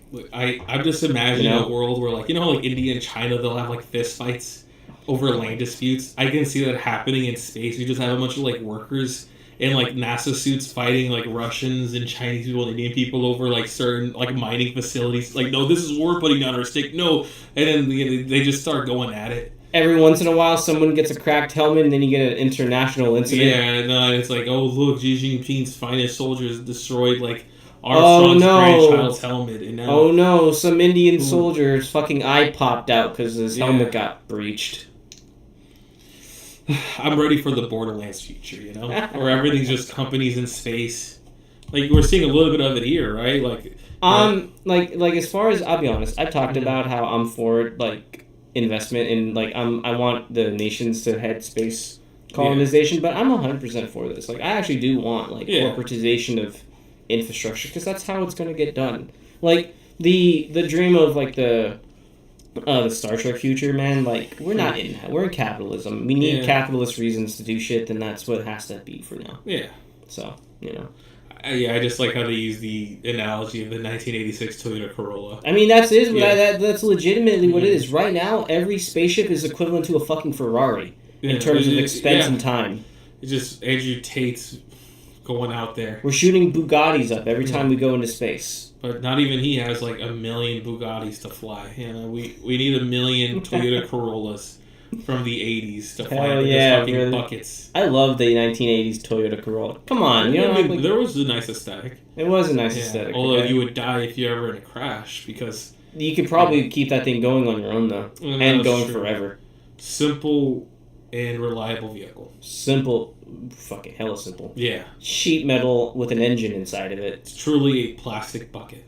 Well, actually, 1986 is metal bucket, but No, like I was about to say like it's like tin metal and an engine inside, with bits of aluminum holding it together, and some chairs bolted to it. Yeah. Like that. It is car. Mm. Toyota Corolla is the if you ask the child to draw a car, it is likely going to look like a Toyota. And when you bring it back down from space, and you see it soaring across the sky, I can see why the American government's like, hey, maybe we shouldn't let the bucket that's falling apart and missing a fucking tail light back into the atmosphere. Yeah. It's like, do we want an international incident? No. Where someone's left mirror falls into falls on Tokyo, hits somebody in the head, hits the new prime minister and kills him. Yeah. Just leave it in NASA, I guess. Oh. Alright, let's We already fund a lot of this research anyways. This is stupid. Yeah. This I is like the good. article, though. This was fun. Yeah. We're doing more fun stuff. There's more happiness. But I think we're about to get to sad shit. Are we really? God damn it. Ooh. Oh, people worse off? Yeah, so it's a boo-boo thing about Biden. Yay! And you know what? It's not even necessarily Biden, but American politics. What? Just make sure it doesn't. So there's this issue, right, where people look. I'll be a defender of Biden on a lot of issues because he's done a lot compared to Obama. You know, just because even though he was really bad on other issues, I still think he did a better job than Obama. Than Wait. Hold on. I think he's better than Hillary Clinton in a lot of issues. Yeah, see, look. I like you're trying to get the nutsack off your I'm like leaning over like the hips. I'm like, I mean, especially because it's no longer standing, right? He probably has ED. But, you know, it's okay. You've been at it for an hour, man. Your tongue is just raw and skid. Yeah, but only like a little bit of it, because I think probably isn't hard, no matter how much you can try. But so one issue that Biden faced. Pause. Yeah. Pause. Sus. Nasty. All right, so this is where we start the article. So Biden has a That's problem. going to a short. Yeah, that is going to. But so one problem Biden has is that despite him doing really great things with the unions and doing great things for climate change, like the climate court, he is facing a problem where he cannot match the same rigor we did for the American people during COVID as we did today, right? Like, do you remember? Biden bad is basically Mr. Fancy Pants. So basically. Okay. During COVID, there was stuff like there was a child tax credit where if you had like per children, you can get like $1,000, right? And that didn't follow him after COVID. There was stuff like where if you were at unemployment, you would get like $1,000 more per check. Women working in the full-time, year-round, reaching an all-time high. Yeah, and all of these things that were really pro-workers, really pro, the average American person, really, like, it boosted their, like, buying ability and made it so they lived simpler lives with more money. And if you're a family struggling, you could help pay for your children's food, for clothes and stuff.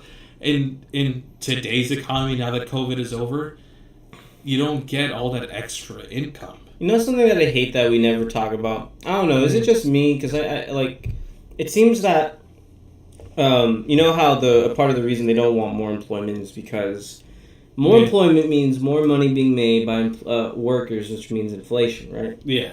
I hate how that's the centerpiece of the conversation when we can't just talk about the wages of employees, CEOs. Yeah. Like, the CEO got a $10 million bonus. Dude, isn't that like, what, the average person is paid like $30,000 a year, so what is that? 30,000 divided, that's 3 times 10, that's like what, the wages of 30 fucking people? Elizabeth Warren had a really good point. I think he was talking, was it Mike Powell, the head of the Treasury, basically saying, you want to like lower employment by so-and-so percent, but whenever we lowered employment by so-and-so percent in this given amount of time, it led to a recession. And what you're basically saying is the only option is us going into a big recession to save the economy. You're fucking dumb. But to go into the argument... Yeah, wait, hold on. See, 10 million divided by the average wage of most people in this country, which is roughly $33,000 a year.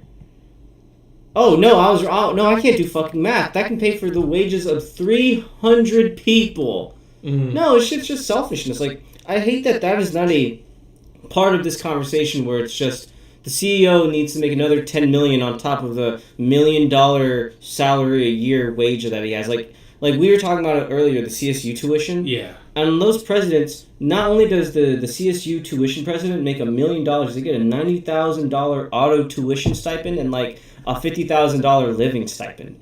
What other job on this planet gives you that kind of ludicrous pay on top of a fucking auto stipend?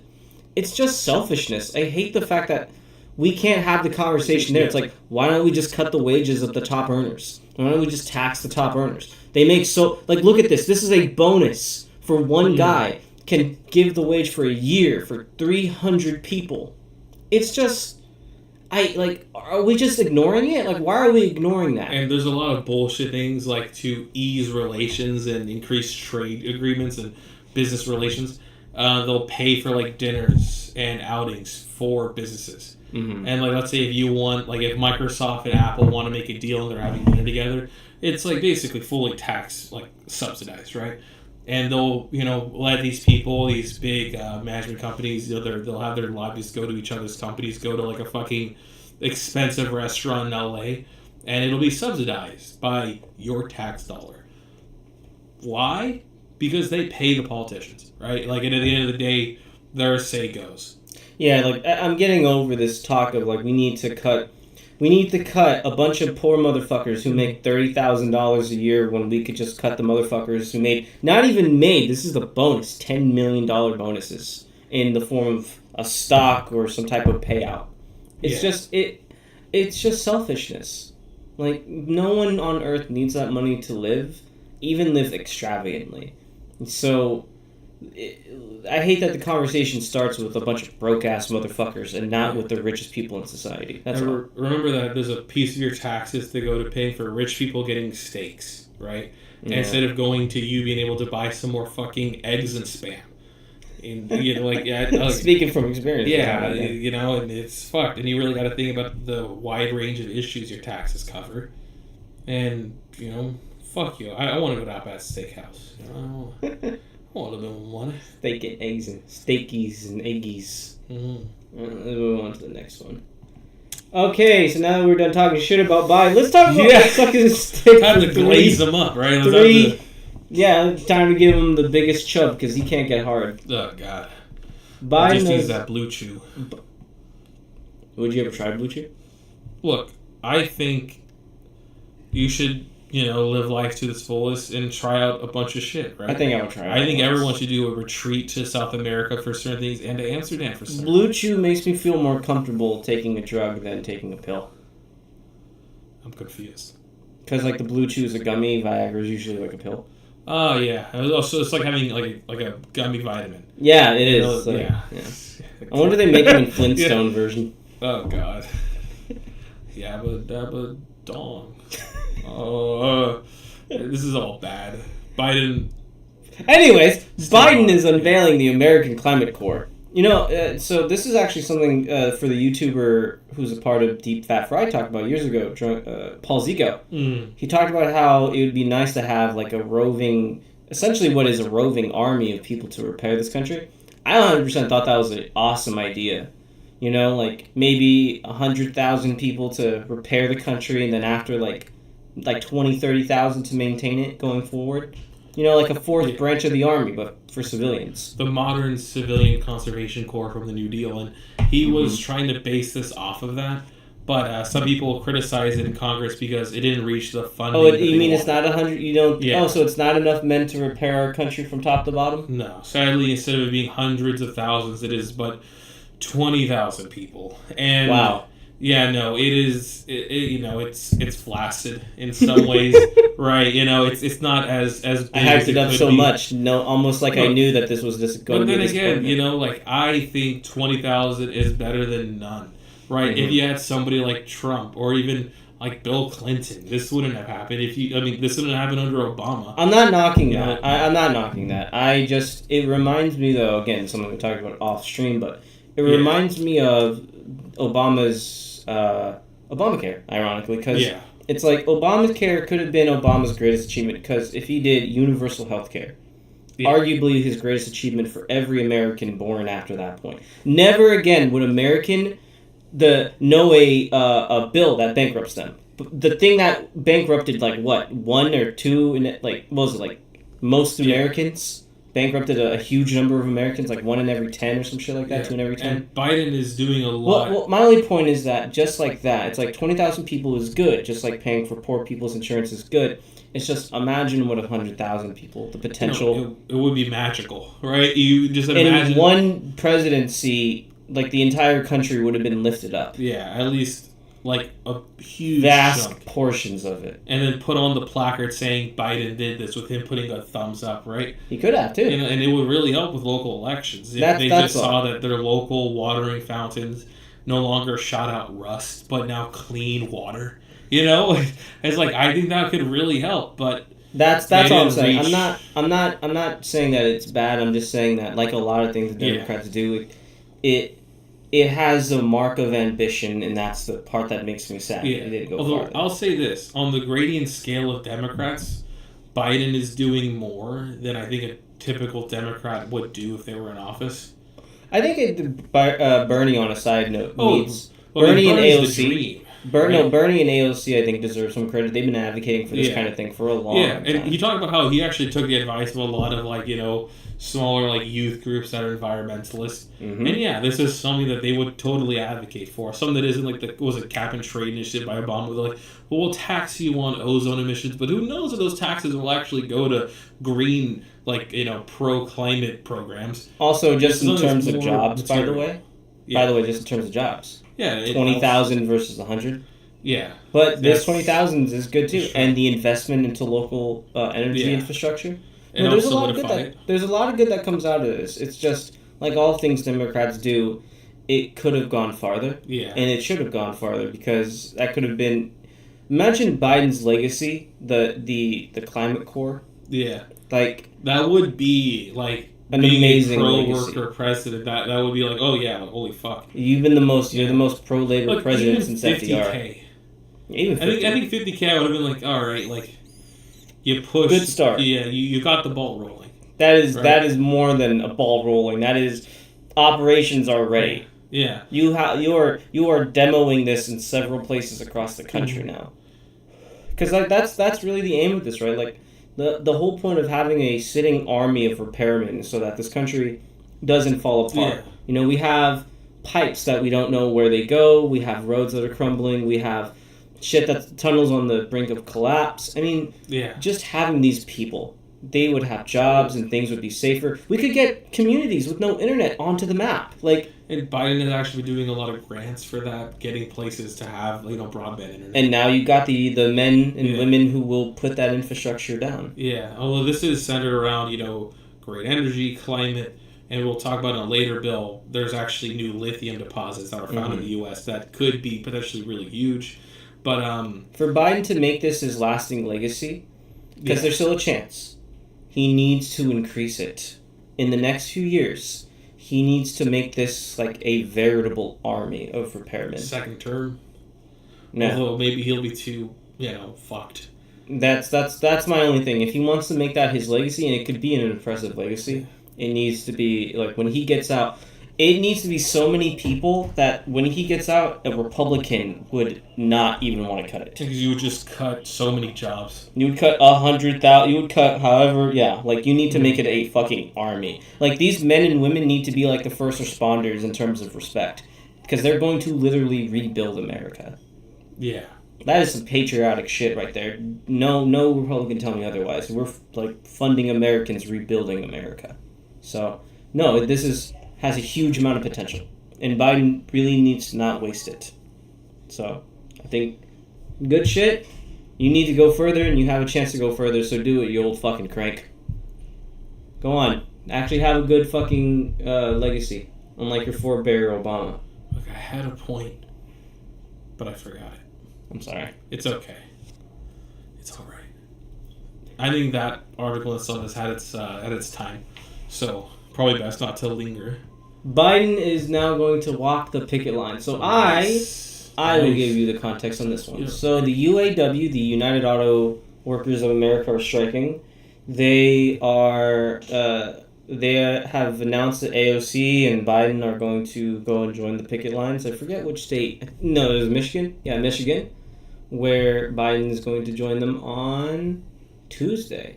Nice. So maybe we can make a quick update for that when it comes out. But some shorts. it's very important that Biden is doing this, and I think it's very good that he is.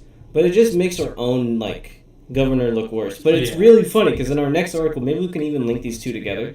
In our next article, Biden is sending our governor as his attack dog to the GOP debates. Yeah. I don't know how to feel about that. We've talked about it before. It seems like Newsom is like their newest plaything.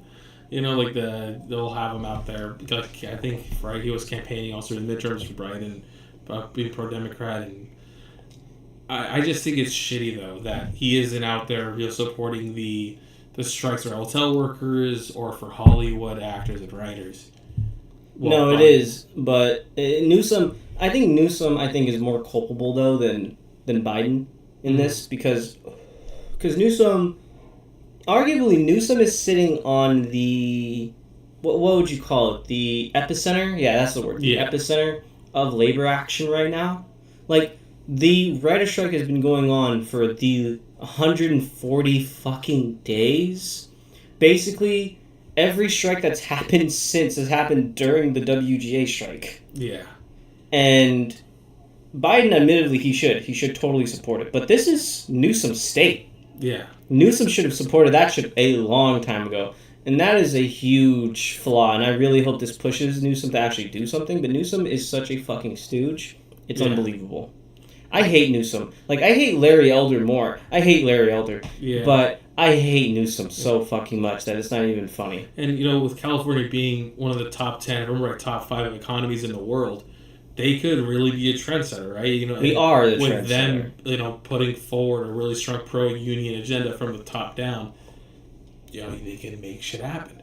But sadly, I think it's partly because Newsom takes money from Kaiser, I don't know specifically Kaiser, but from insurance companies. Movie industry, the AMTP probably gave him a bunch of money. They might not like if he's pro-union.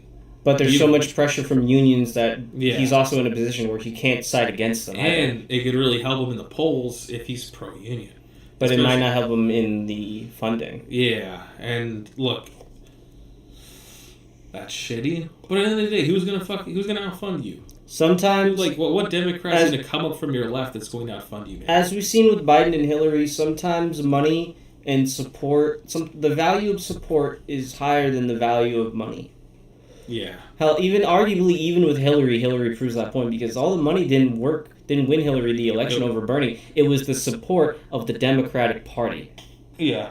So Hillary is a really good case for a lot of counterintuitive or reaffirming things for left-wing people. It is. Truly, leftist people. It's fucked up, isn't it? Yeah. It is. It's horrible. I hate it. It's like you still didn't get a significant chunk of the Latino vote, even though your competitor was super anti-undocumented.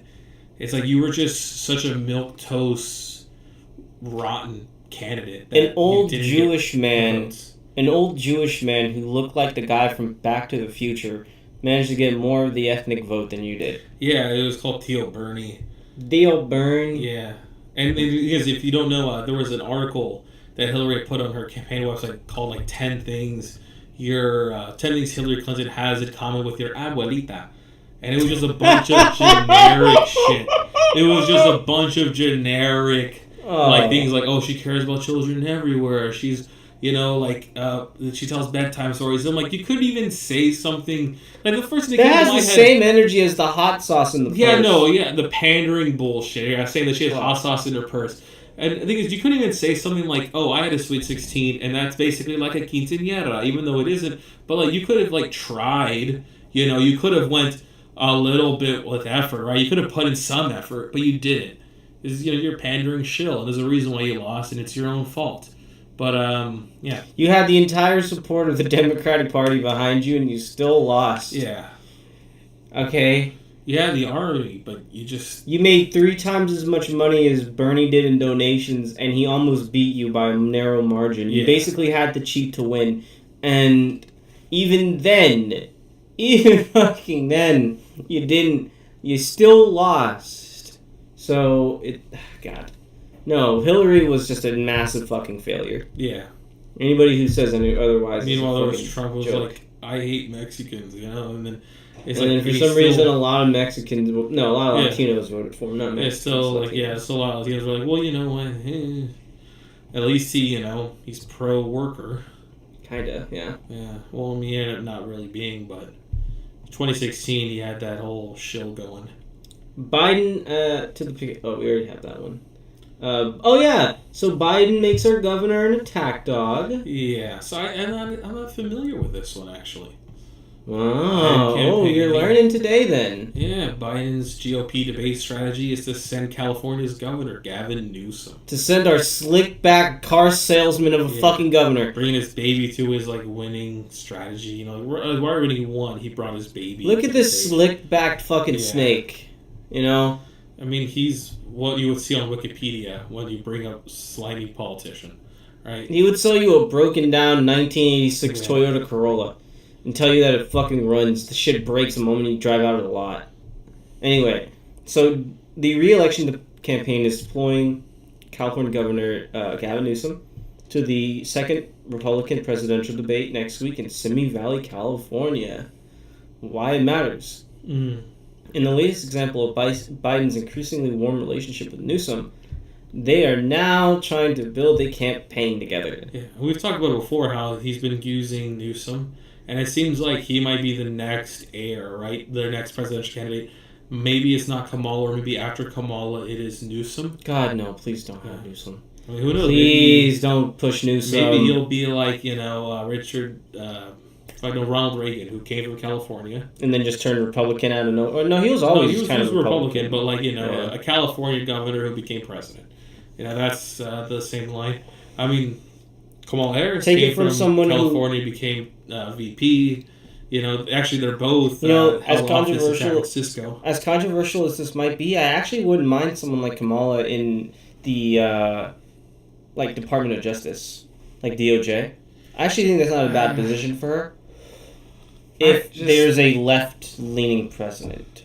I guess. I wish she had stronger values, but I think Well, that's why I said there has to be a, Yeah, because she'll just fill the cup she's in, right? She'll do what she's told. Yeah. That's kind of my view of her. But I think knowing her record, it's not the best record, but it's also not the worst either. So, it's, I think she'd be fine, DOJ. The comment here in June, Biden called Newsom one of the best governors I ever worked with, and a buddy. Yeah, I know they're glazing him up. They're totally jerking him off, right? Our governor sucks because there's a shitload of homeless people in our state that will never ever get off the street as long as Newsom's in power. Yeah. He vetoed universal health care, and he might even fight the unemployment insurance that's being pushed right now from the unions. Newsom is... No. He will lose to Trump. You think Newsom would lose to Trump? Yeah. I think he would do good against a regular Republican. Like, if you've ever seen a Sean Hannity interview, I think he would do good with, even Ron DeSantis. I think he would do good against... DeSantis? Okay. Yeah. No. You're saying Ted like that... Cruz. You're saying... No, but you're saying like that is a bar. Well, I mean, I say this because he's the next dude in line. DeSantis... No, he's not. Well, DeSantis is the next dude in line. I mean... Who else is Vivek? In terms of belief, I can understand that perspective.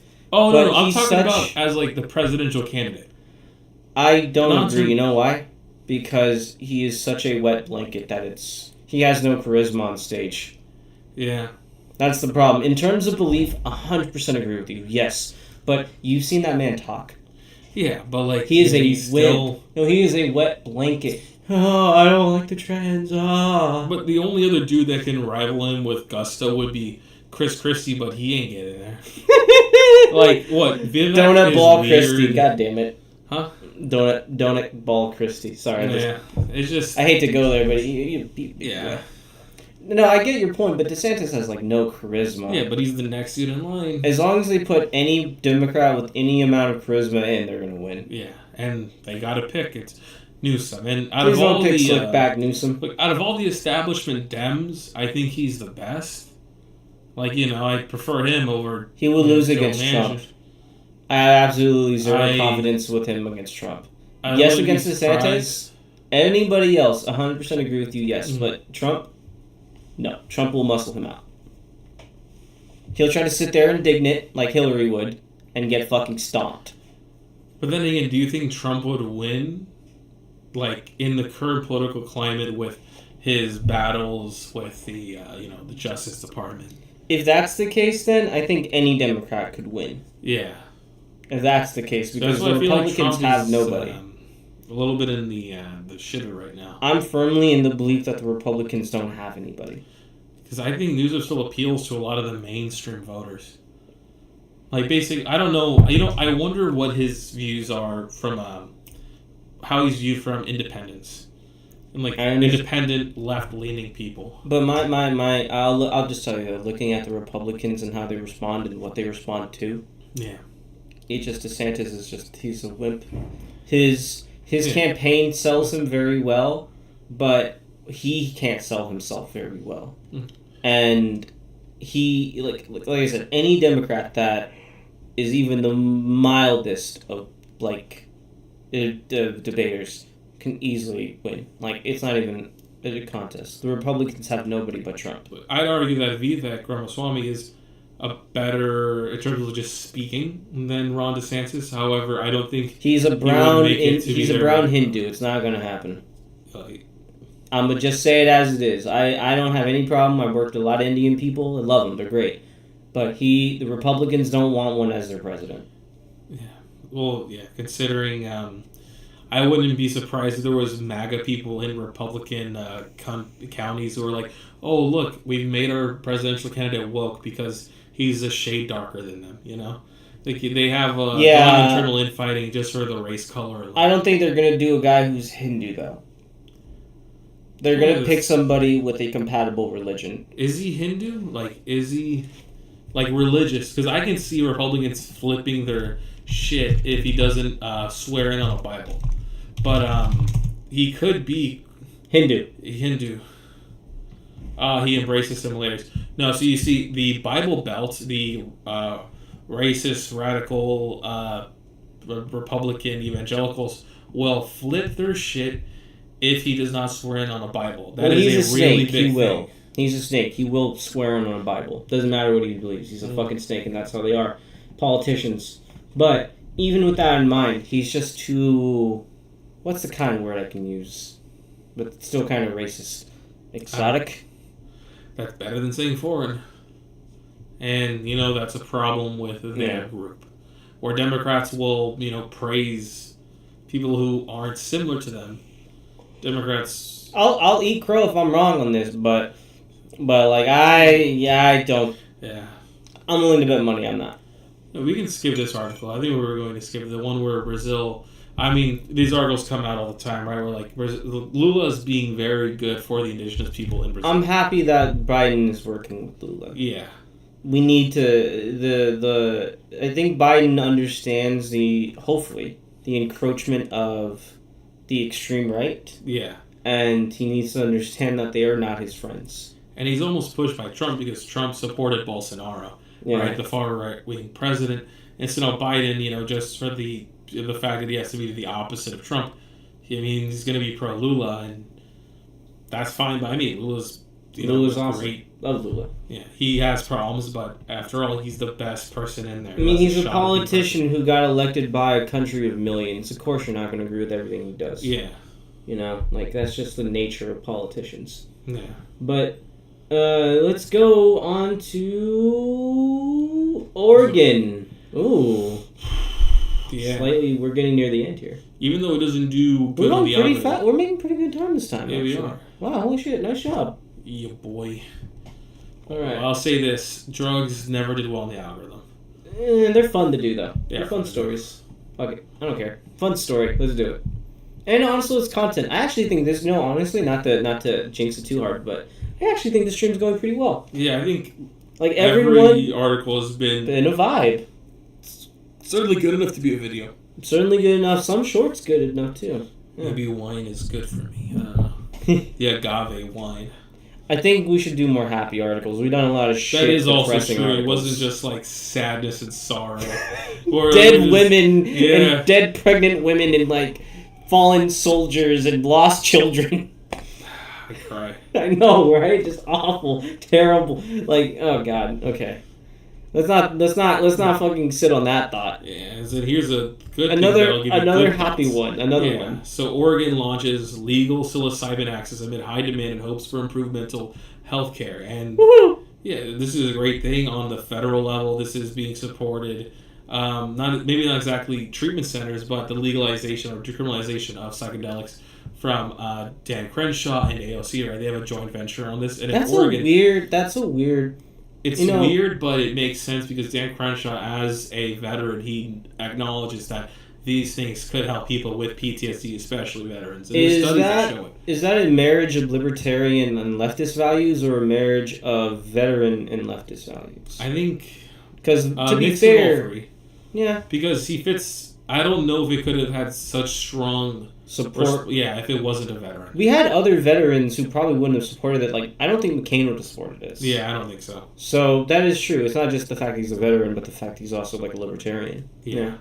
And here in Oregon, so does that mean Vosh is wrong then, that we should work with libertarians, or did he say to work with them, just not that they're on our side or something? I forget exactly. I'm not exactly sure. I know he's wary of it, but Vosh is wrong somehow. There you go. Exactly. Yeah. Look, and here in Oregon, they took the step forward. They had legalized this a couple years before. They said, "Oh, we'll have treatment centers where you can get psilocybin," and now it seems to be up and running. They got around and to you it. can sign up for it. You don't need a referral, which I'm actually surprised. That's a step ahead than legalization of weed, right? Where you need the doctor's note, although not very. It wasn't rigorous. very stringent. Yeah, it wasn't very stringent. You know, they didn't have high regulation on. Should I tell the story? I'll tell you. You know, fuck it, story time. We'll make this a story time. So, back in the day when I was an 18-year-old boy, I turned 18 in high school, so halfway through, and I thought, well, shit, weed's legal in my state. I kind of want to get the card. Get the card. I partially wanted to get it because I just wanted the souvenir. And, you know, it's not like weed's the hardest thing to get in California, you know, whether or not you're at the legal age. Not saying I ever did. Just saying I knew people who had it. And with that in mind, but I wanted the card as like a little bit of a souvenir. I got it. And the way I got it, the way I did the test was at my campus. My high school, on the computer, went to nugs.com and typed all my information in. And they said, okay, so a nugs.com doctor is going to do your referral. You're going to be ready to call attendance. So I walk out of the library, standing in front of the library, take the phone call, and get the referral from the weed doctor in front of the library of my high school. Just... Yeah, you know, it was bullshit. That's how bullshit the process is. And I guess at least Oregon's like, okay, we're not going to make you go through some bullshit hoops. Just come here and get fucked up, right? And just come here. And look, there are a lot of people who need it for mental health issues, end-of-life treatment. You think nugs.com would be blacklisted on a school computer. And you know what? Maybe they got attacked by the DEA one day, you know? And that's something that happened a lot back during the early decriminalization, legalization days, right? In California, across the country. You needed a card to have it legally on you. Yeah. And you know, I wonder if this place would be targeted by the DEA. Like, it could be. Yeah, because that happened a lot during the early days of decriminalization, legalization of weed at the dispensaries at grow farms. You know, the police would come in and start, you know, raiding the place sometimes. I believe California at one point said that they would actually, in those specific circumstances, like if the DEA raided like a store owner, I'll have to look it up, but they would actually support, they would pay for the legal fees of those cases. That's good. So I'm pretty sure that Oregon might throw its weight behind that too. And at that point, every single time you seize a person, it's going to be a long, protracted legal battle where you have none of the support of the state, local authorities. It's like, basically, all the states are going to make it too much of a pain in the ass for the feds to do it. And also, the feds, Biden didn't seem like he's that interested in it seems to be low effort. And to be fair, psilocybin is much more niche than something like marijuana, right? It's not. I don't agree. I actually think psilocybin is the next trend drug. Well, yeah, but like as of today, it's not as. But do you think it's going to be the next big drug, though? It could be, but then it also has a good rep from Silicon Valley. It has a good rep in general. It's natural. It's grown out of the ground. And generally speaking, gives people a positive experience. The dose is very manageable, and you can also change the dose as you want. There's also a lot of good studies on it. A lot of great studies on it. There's active effort from AOC and Deb Crenshaw. So, yeah, it's kind of an easier transition. I legitimately think, like, weed will be the next, like... This is going to be the next drug everybody goes, like, about. Yeah. Give it 10 years, 20 years. Half the country's going to legalize it. I also think it's sort of funny because in, Europe you can get some drugs at Amsterdam, right? Oh, yeah. And if I remember right, they...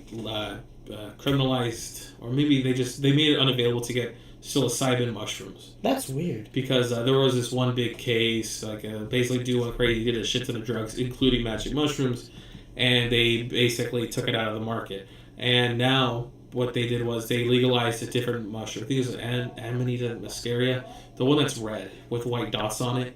and Mario. yeah, the Mario shroom, which is psychedelic. But and I guess now if they want psilocybin, come to Oregon. No, Right? yeah. Sign up on it on the long list, 3,000 name list, and set out your trip date. That's fucking dope. Yeah. All for it. All right. I think with drugs, it's going to be an interesting question to see where legalization goes. Yeah. Because I think what interests me more is because we're already seeing the direction that a lot of the West is going. It's going towards legalization. Different rates, different countries are doing it at different rates. Like, I think France just legalized edible weed. But the trend is legalization.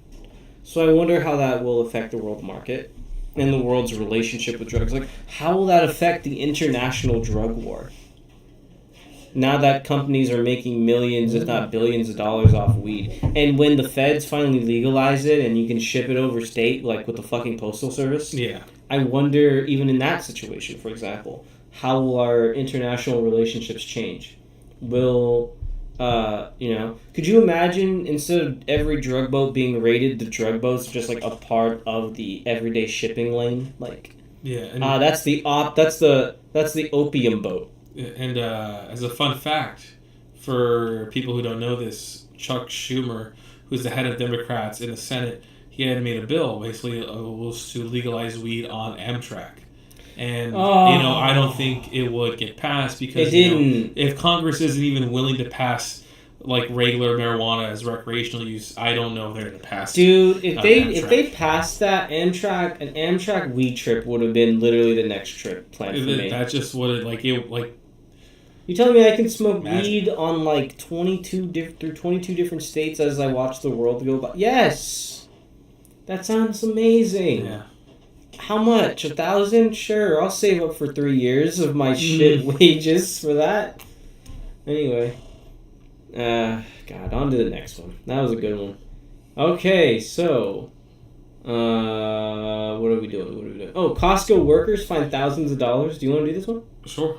Okay. Preference us, please. What is this about? Yeah, so this is an article about how there was a Costco worker who found an envelope with thousands of dollars. Remember, it was totaling at about $4,000. Ooh, holy shit. He Hold on, breaking news. Breaking news. Just look it up. Just look it up. Come on, computer. Wake up, please. Tentative deal to reach to end the Hollywood writers. Holy shit. Yeah, boy. Holy shit. Hollywood Studios and screenwriters announced a tentative deal Sunday night to end the nearly 5-month-long strike that has largely shuttered production of film and television in the world's entertainment hub. Damn, nice. This made possible by the enduring solidarity of the WGA members. Nearly 20,000 writers have been without work or pay since May 2nd. Good fuck. God, right? Christ. Yeah, so by the way, just a little side note, I did an article on that. You guys should go read it. But on short, you guys want to know how a lot of these people made ends meet? Either by ever thinning savings or getting fucked and finding another job. Yeah. Basically the way you would imagine. Basically have to restart your life. Mm-hmm. A lot of these people are working class. They don't have money like that. Yeah. Let's see. Will they have anything about... striking writers say they will split with producers over issues with such as higher residual pay, viewership transparency for streaming services. The WGA... So what are and the also conditions? the use of artificial intelligence, which is a very big issue for them. Holy shit. God. I am grateful to the Writers Guild of America and the Alliance of Motion Picture and Television Producers have reached a fair agreement, and I'm hopeful that the same can happen soon with the Screen Actors Guild. So it seems like the WGA has reached it, but not the actors. But what does the deal look like? Do we know yet? I guess there's the article in there. Negotiations for, I guess, in recent weeks. Striking writers split with... Deal and actors look ahead. Here are the writer strike's key players. These are key players. Okay, we don't need to talk. Did we reach the bottom of the other article? Yes. Yeah. I guess does it say the hour this came out? Like, this probably came out like right now. Yeah, 7. Yeah, it's like 2 hours ago. Oh yeah, that was. This is new, fresh off the plate. Damn it. Okay, so we need to shit. Amazing. 140 days plus days on strike. A long time. Let's see. More than 250 companies. 350 companies. 350 companies. Oh yeah, 350. I can't read. So, I just wonder when the details of the deal are gonna head out. Yeah. Are they Maybe already by out? tomorrow. I mean, maybe we do a Google search, but Okay, I'll look it up right now. WGA Oh. tentative agreement. Holy shit. Variety, Hollywood, Los Angeles Times. Adam Conover, do you think he'll have it? More Adam details Conover coming said- after contract language is finalized. Oh, okay, so it seems like they might have signed, but Whoa. Alright, and that's Adam huge. Conover, we're talking about how we did it. We have a tentative deal. The WGA statement is tentative agreement has been reached. More details coming after contract language is finalized. So it seems like they haven't voted on this. Adam Conover sent a tweet, over the coming days we'll discuss and vote on it together as a democratic union. But today I want to thank every single WGA member and every fellow worker who stood with us in solidarity. You made this possible. Thank you. Christ. Well, I mean, I guess Congratulations. technically they could end up not voting on it, but the fact that it's getting this much press, Farther and Adam's than- talking about it. It's farther Yeah. than any has been, you know? Yeah. If only they all did it like 824, just were like, yeah, we'll do it. You You know? know, we gotta drag it out for 9 months. Yeah. Alright, back to our standard programming. Yeah, so here we have the California Costco member who found thousands of dollars in an envelope. If I remember right, it was about $4,000 Did in they cash. pay Homeboy anything? He for this? became Employee of the Month. Did he Yeah, really? for reporting it to his manager, and they were able to find Man. the Costco member who dropped it. Brother, you They got... basically looked through all their cameras and backtracked it, and they saw who dropped it, and they matched their face with Costco membership pictures, and just showing off the ability of the surveillance state from just Costco's internal workings. Make Edward Snowden blush. Gave him a plaque inside the store. Yeah, And it's for a family who was going to use that money so their kids could go to school. which is good. I mean, it is a feel-good story. At the end of the day, this family, they got their money to help their children. I've been playing a lot of Mass Effect recently. Yeah. And the way they do it in that game is you can choose to do Paragon or Renegade. And he chose the Paragon option. Yeah. But then again, who knows if the person came up and talked about and requested it, they probably could have backtracked the surveillance and saw that he picked it up and said nothing. And that's really the rub. big wedge, did he do it because he's a good person, because Costco pays him well, or did he do it because there's an internal surveillance state within Costco where there's cameras everywhere? I mean, they were able to use cameras to backtrack who dropped it, right? So they'd be able to use it to backtrack that he picked it up. And I'd like to think that he was just a good person and thought, this person lost a good amount of money. At this point, he had two options. He could have... Oh my god, I can't. Yeah. Our format's so ass. He could have chose the red option or the blue option. He chose the blue option and got exactly 10 Paragon points and a plaque on the wall. Yeah. They might feel a little bit sad because, $4,000 can really help a worker. That is a month and a half of wage. Yeah. But, whatever. It's all good. Good for him. I think it's good that he has that kind of honesty. Yeah. It's just... But then again, I just wish that didn't potentially... That could have gave him, a month of, respite. But, then at the cost of somebody else's life and time. That's a good point, yeah. Especially if they're a family that doesn't have... Anything. Yeah, and they keep a lot of their money in envelopes. I mean, that could just tell that they don't... You gotta learn to put your money in a bank, poor people. You don't know how to properly invest your funds. Oh my god, please fucking pause, you fucking ad. Oh my god. I guess it's just a point against Edward Snowden. Alright, cameras work. They'll point at you and they'll make you do Fine, things since we're on this weird sour train real quick, we're gonna talk about war. Yeah, alright. We're waging cost-efficient war, buckos. No more cardboard castles. We're supplying Ukraine. No, Australia in the is. war against Russia with homegrown inventors shipping do you hundreds want, of preface it? drones I think she's prefacing it for us. Okay. made out of cardboard. It's part of a $33 million commitment to send unmanned systems. So as far as I know, they've actually destroyed a few targets already. A few like Nice. jets and a few tanks, a few armored like cars. Like in the war? In the war. They've Just already been this deployed. biodegradable liberal solution to war. Yeah, no longer is it made with, titanium and copper. It's made with fucking cardboard, the shit that's on your Amazon package delivery shit. This drone that will blow up Soviet tanks. This Russian Putin tank. Well, I mean, it does go to show that the economics of war are playing out because the war drags on and both sides are going to need to find more efficient ways to Do you fight. know how many of these Amazon could make if they just Probably decided, 100. If they just decided to be a weapons producer. Yeah, they're like, no more cardboard for your With all the returned what's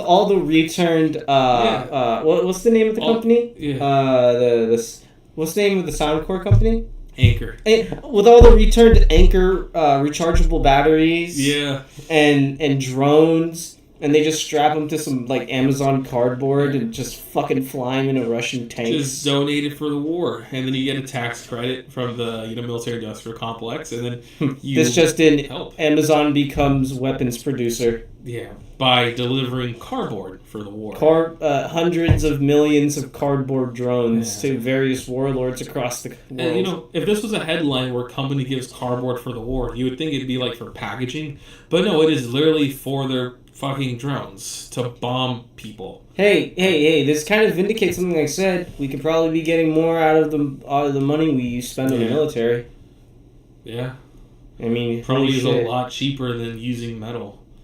I mean, imagine one of these blowing up a tank. It's like, the $30,000 drone blows up the $1 million tank. Using what is essentially a paper plane carrying to destroy C4. These steel tanks. It is literally a paper plane carrying C4. God bless. God bless the Aussies, man. Yeah, Jesus Christ. The Aussies, they really down under, man. They really innovated down under. It feels like a joke, though. It's like, an exploding paper plane. Yeah, it's a paper bomb. It's literally. Oh my god. Damn. What else can you say? Can you imagine making origamis that explode on contact? Yeah. Yes. There's like every nation sending in their paper drones. And you know what's even better?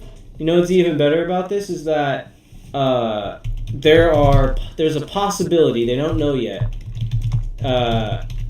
They might not be able to detect the cardboard drones. Raytheon. Their drones may not be able to be detected by radar. Yeah, and if to give some background, according to the ABC.net, cardboard. Here, I'll just show it real quick. Yeah, cardboard is generally harder to detect by radar, but its components, such as the battery, can be detected still. So it comes with an innate stealth technology. Because it's a fucking paper plane. It's like, well, it's paper. But they can also partially penetrate stuff as well, so it may not be as big a deal. Yeah. But it also might reflect less light and radar. I was saying, it is just sort of funny that it's inherently stealthy because it's a paper plane. Oh my god. This just reminds me of the article where there was people saying that they're going to make trading ships with sails to reduce fuel usage and now we have paper planes that explode. Yeah. It's great.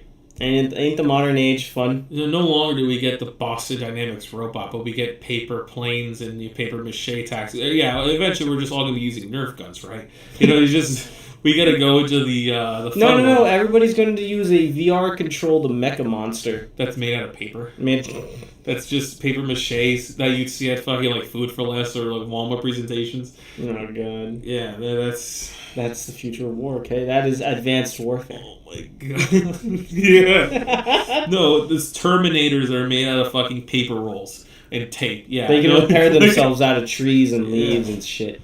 Oh my god. The Terminators might be more pro, green initiatives than us. They'll be like, no, keep making those trees, right? We gotta make some cardboard fighters, Okay, so here's another happy story. So union automakers UAW is going on strike as we just talked. Oh fuck! I should probably look this This is the up on United Auto Workers Union. Yeah, the United Auto Workers Union is going to go on strike. I need to look it up on here because I made the account on my original. Yeah. They managed to trick the automakers into basically fucking themselves. Some tomfoolery. The workers spread a rumor that they were going to target one plant, and when their employer acted on the false information, they stuck into a different plant that was their target all along. That action led to the union's first recognition at one of the big three. So basically what happened was they threatened to do a sit-out at one of the functioning manufacturing plants as far as I know. And it was one of the non-striking plants. Like, they weren't striking. And in that false rumor, while they were doing that, the company took all the manufacturing, like the in-production cars and all that, and they took those parts to the plant that it was actually going to strike. So they managed to halt production even further, to such a point that it made the company recognize their union and their contract. They did it. They did, yeah. I love it. It just feels so... It feels great, but then also almost dark. Because, like, why do you have to do this weird espionage shit? Where you're, like, giving out fake messages. Because you're at war with the company and you need to win. Or you have to say, like, all right, well, we'll attack facility A. And, like, okay, we'll put all our resources in B. But no, we're actually going to go after facility B. Like, it just feels so weird that unions have to go this length to get the, the stuff that they need, that the workers should get. Yeah, they use it. Oh my god, yeah, no, it's a bit of a long story, but yeah, they basically managed to trick the automaker into moving in production cars to the striking plant because he thought the non-striking plant was going to strike. Yeah, it was just a fucking galaxy brain, big ball nut move. Yeah. And then, Biden's going to go out and help, go on the picketing line for them, right? Yeah. So, just screwing them over even more. Listen, at the end of the day, they're, these sides are at war. These people rather, just know something. These CEOs rather pay themselves another $10 million than pay you an additional $2 an hour. They rather watch you starve than give up even the slightest bit of privilege. Or they'll say, we'll just give all these jobs to Mexico or to India or to China or to, give X country. As long as they keep their money, it doesn't matter what your situation is. So do what you gotta do and win what you can. Get the best deal you can get from these people. Because, I mean, look, Biden, I would argue, Biden wasn't going to come in and help. Biden's only coming in because you guys gained so much victory. That is the truth of the matter. And it is a bit lubricated now to be pro-union because they, I'm blanking on it right now, but the NLRB decision from Biden will help them, especially because they're just starting out on their. I don't think it fits actually. Should we end it there? Yeah, we could end it there. Let's do it next. Let's do yours real quick, and then we'll do mine because mine are kind of bullshit ones. Okay. So here we have an article about lithium deposits in the U.S. and right now, isn't there one in California? Is that this one's about? No, the one in. I don't think this is in. I think this is between Nevada and New Mexico. Because in the salt, we have salt. I think it was by the Salton Sea. I'm not sure. I think we go in the article. We'll see. Well, before we do, I just want to add a little bit of my own. Salton Sea is actually one of the. I believe it's one of the largest areas for lithium. In Riverside. It'll be cheap land, I guess. I love you, Riverside, but 30 years ago, State Street created I moved there for better prices. All right, you are cheaper than SoCal. What the hell? In general. What's going on? Yeah, it holds enough lithium to supply maybe this is 40% of the global demand. And just because I don't want to dox myself. Oh, this is from August 26th? They've been eyeing that part of the country for a long time. They've been eyeing it for a long time. As the lake there dried up because of all the silicate, it's been known. This has been known for a while. But imagine if Biden's new climate core or worker core just goes and it didn't build anything else, but just started doing the lithium extraction on these deposits. This is an interesting development That'd be a for me little to watch ironic. personally because one, I own Ford stock. Sad, Two, but my family, at least it we would own help Ford vehicles, move but I the world also away own, from oil. another It would, electric but, vehicle, Volkswagen. you know, so we're watching this one. money- A lot more solar It's panels. fascinating to me because Money, these are money, basically money. essentially Just government queuing mandated Mr. losses Krabs for the on the pop-up automakers. screen. Ford's losing Yes. $72,000 Oh, look for at that. Yeah, it's every right vehicle. next to the border. So we don't. $2.5 Next to in the Mexican, second yeah. quarter on selling Yeah. 2,000 EVs. Oh, Yuma. I don't know how they Yeah. keep this up. So that's Dropping these approximately models is speaking really where it is. interesting. Its You made Salton that Sea point. is The about cost right of the there. car is very But it's been drying up for expensive. years. Drop the- It's had a lot drop of the pollution in it. I think there's a lot of models sea, a lot of sea in like return salt. for Not sea salt. Sorry, just a lot of you salt. impact Yeah. lower The shit moderate is income not a families. very. And so It's a that dead doesn't lake. also factor Yeah. those low So, moderate income families it's who been have to either bring for in us. Not as much of an additional environmental costs of hazard. It's really, really Huge complicated. Yeah. Yeah, translation. you But can't tell me about the afford lithium they're deposit. banking on a So, government bailout now at I'm some wondering, point. is this the Mike, one- your take It might on be. this? Go down? This is from the CEO of Rivian Automotive. They make Go up a electric little bit. vehicles. Listen, Oh, No, so yeah, yeah, this is discovered along the Nevada-Oregon border. And the other one that we just looked at was California and I think Nevada or Arizona. So yeah, this is a different, new one where they say you can potentially have 20 to 40 metric tons of lithium. They figured that would dwarf deposits in Chile and Australia. So this is another one on top of it. I'll look it up. Yeah. America is poised. I mean, we talked about it before. Like, there's the green industry and the space industry that America actually still has a chance of having place in. That'd be really cool. I'm looking up the map right now for the Demerit caldera, which is where this is. Is that Roughly speaking, it's about in the here. second quarter outsold Rivian 8 Oh, to no. 1. Zoom up That's too much. full size. That's not counting pickups, mid-size, or Mc- small McDermott. SUVs in and of themselves. About Reality is, here. if I buy a 23 Yeah, so right there in the or a 23 middle Ford top Expedition, left, my, right that there you can car's see gonna be around a McDermott. long time. And frankly, You can see that the, car's gonna be it's running on longer the than edge a of Rivian owner Oregon. who has to replace his battery in There, 7 years. next to Nevada Building and EVs is California one to the bottom thing, left, and the many top in the right, industry are really good at Idaho. that, but the fact of the matter is selling And them yeah, is I something mean, it seems different like there could be even altogether. There's over another 100 days huge supply lithium EVs, deposit whereas that could help with the internal automotive combustion industry engines are because 50 days. you know That's they might not be able dealer's to lot. reach It's not a demand lack with of the amount manufacturing of like lithium we seems have to in think the about it. It's States. actually a lack of But consumer demand. It's not that people don't seems want like we it. might have it. It's they Might don't be want them, possible. and that's Yeah, really and what's maybe going you know on. for But Tim, I have to push really back. big This is public a big transport forced on Ford initiatives, you and know, General especially Motors to in make the these nearby guns states live. like in Cali. Yeah, they might. Lithium be is up to such par. a nasty process to mine, though. That's the only problem. That's also true. Like, will like a state like California actually be down for it? That is going to be a giant question mark. You know? Well, good thing is it's not in Cali. Oh, it's in See, Nevada. it's- Yeah. yeah, Sorry, I was thinking about in the border between Oregon the Salton Sea one. Sorry. Yeah, see the salt. Maybe that's where the Salton Sea one doesn't make it, right? But Salton Sea has 40%, possibly able to meet 40% of the demand. Like, Yeah. god damn. I mean, I guess they would have to find a new way to mine lithium. The national government will just be like, no, California, you will not fuck this up for us. Yeah, Your stupid shit. it's like well, that part of the country will just be smog heaven. Yep. Okay, so there's a fish named Methuselah. It is a lungfish from the California Academy of Sciences. Academy of Sciences. It's a very old fish. Basically, it is the oldest fish in an aquarium. 92 years old. It's older than Biden. All right. It's older than Diane. It's almost as old as Diane Feinstein. Yeah.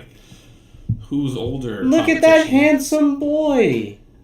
Look at him. He's seen the world wars. Okay. He has seen the World War. He's a grandpa fish. Yeah. Look at him. He's probably made many fishes.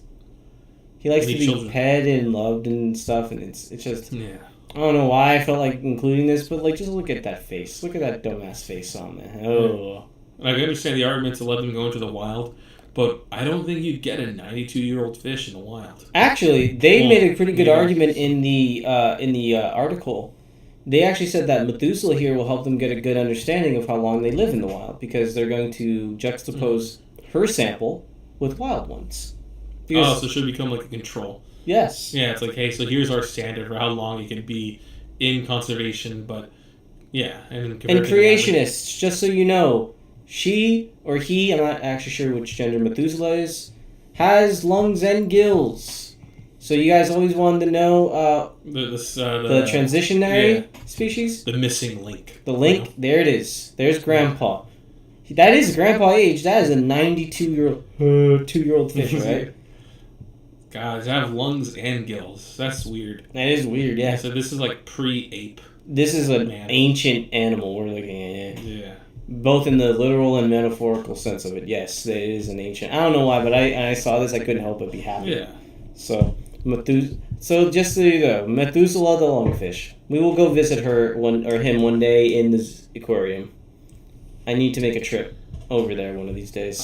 Which part of Cali is it in? San Francisco. Oh, yeah. So that's an expensive trip to see a 90-year-old fish. They got their aquariums and other shit. You gotta go. This is a checkpoint on the list. It's part of the bigger trip. The oldest fish in the world. Yeah. For captivity. Yeah. All right, bye Methuselah. Thanks for making us happy. Look at that. Dopey. This is dopey. All right, so Christians hating on Halloween. Yeah, it's a thing as old as the country itself. But what shocked me about it is the age of the people doing it, because this is the type of shit I heard from boomers. But if you're a group, an activist group that's trying to push this message, they do look for younger people who are sympathetic to their cause and push them front and center, because they know if you have a younger person, that's really helpful to your movement. I know, it's just so shitty that the rhetoric doesn't change. Yeah. It doesn't ever... No, a lot of it's the same conclusion, the same arguments. Let's do it. Yeah. Christian slander. Believe that Christians should celebrate... I don't hear anything either. The fuck? Did you put up volume? Oh, volume is... why is the volume down? Halloween. Why would you celebrate the darkness? Why would you celebrate all of these evil things? Okay, I feel like Halloween's very like a demonic spiritual time, and I just... Fuck it, I'm just gonna restart it. Stupid fucking... And look, as a... Hold on. Okay. Okay. And as are we prefacing this again?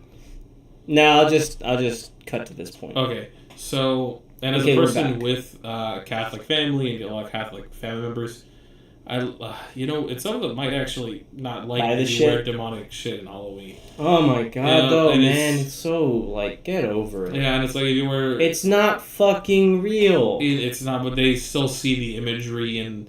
They get flared up because they grew up. It doesn't even relate to your religion. Where did in the Bible say spooky skeletons cannot be displayed on demonic imagery? Your dwelling? 666. Lo, thou shalt not display a skeleton on thy dwelling. Thus thou cut off a extremity. Just forgetting all the other horrible parts of the Bible, but Yeah. Believe that Christians should celebrate Halloween. Why would you celebrate the darkness? Why would you celebrate all of these evil things? I feel like Halloween... No one's celebrating that, man. It's fake. It's not real. People are celebrating getting candy and coming together. Nobody knows the original cause of Halloween. It's like pagan. Yeah, some type of pagan. Nobody cares about that. No one cares. People just want to dress up and have fun and eat some candy. Also, right? Catholics, I don't know if you guys didn't know anything about your religion, but Catholics, they actually went through a effort to replace Halloween in those pagan... I think Halloween is the replacement... to the pagan equivalent? To the pagan equivalent, yeah. It's I think the harvest. Mm. So, this replaced that, and... It was a determined effort on part of the church to actually stamp out pagan belief. This is your guys' religion, and you don't even know it. That is the funniest fucking part about this. I like the comments here that it showed that the first one here says there's a difference in worshiping Halloween and dressing up on an Iron Man costume. And yeah, I know this is a huge difference. Most people are going to dress up as Iron Man or be Scarlet Witch or whatever, and how many kids even know what they're talking about, man? How many of these kids really think about this? They probably, are they get religion pushed by them from their parents. Yeah. And they just grew up in that sort of insular community. And this is their worldview. And it must be really weird living in the modern day and having that believing really in strong witches. Catholic world. Yeah, believing in witches. I mean, you might as well go to Saudi Arabia, right? This will kill people for doing witchcraft. It's just funny how you could have a phone, go in a car, and watch YouTube and still believe in witches, evil, and just it's like Harry Potter. Yeah. Halloween's very like a demonic, spiritual time, and I just don't like the negative energy that comes from Vibes. I just don't like Vibes. that. I just like don't the like being vibes. scared. I'm scared of the vibe. I can never watch spooky movies. I don't think so, because that's He doesn't think that. association with Halloween is always, with death, demons, witchcraft, and like all these things that are not of God. Death is not of God, my What? friend. Death has always been a part of religion. Your Bible's filled with death. I mean, God killed the firstborn of Egypt. He killed children to make the Pharaoh learn. Your religion's full of death. And death against the innocent. I mean, Jesus died for your sins, right? Like, is death not a big part of the story here? Is it not a centerpiece? Your God's claimed don't life. we celebrate his death? Don't we celebrate? It's true. We celebrate the sacrifice of not just him, but of his of the Christians thrown to the lions, Daniel in the pit. We celebrate the various, what are they called again? The saints as well and their sacrifice. No, because Jesus said that we are the light and darkness from the Satan. So why are we conversations with demons and other pagans God? Man, he must look at like black cars and be like, that's not of God, that's not of Jesus, that's of the devil. So just so you Christians know, like Halloween is a product of the Catholic Church. Yeah. It was made exclusively to stamp out its pagan equivalent, the harvest celebration. It was made specifically so that Christian religion can dominate. That's why watching this frustrates the living fuck out of me, because this guy is a political shill who doesn't even know the history of his own religion. It's ridiculous. It's a Christian holiday, my guy. Like, it's celebrated by a Christian country.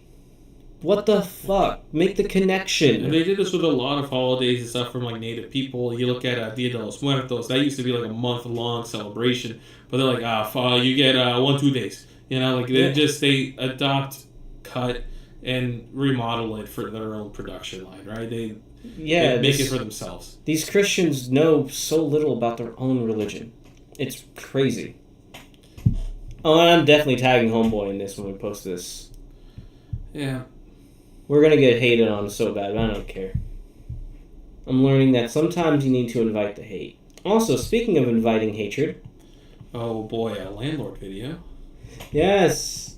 We're going... Instagram is also a source of... Dude, there's so many conservatives on Instagram. It is, like, dominated by the conservatives right now. So, here we have... We're going to learn about why landlords matter. Okay? They matter! It's not as if owning land makes you a higher priority for politicians, especially in the local area. If you are a landlord, it's not like you have a bigger say than renters.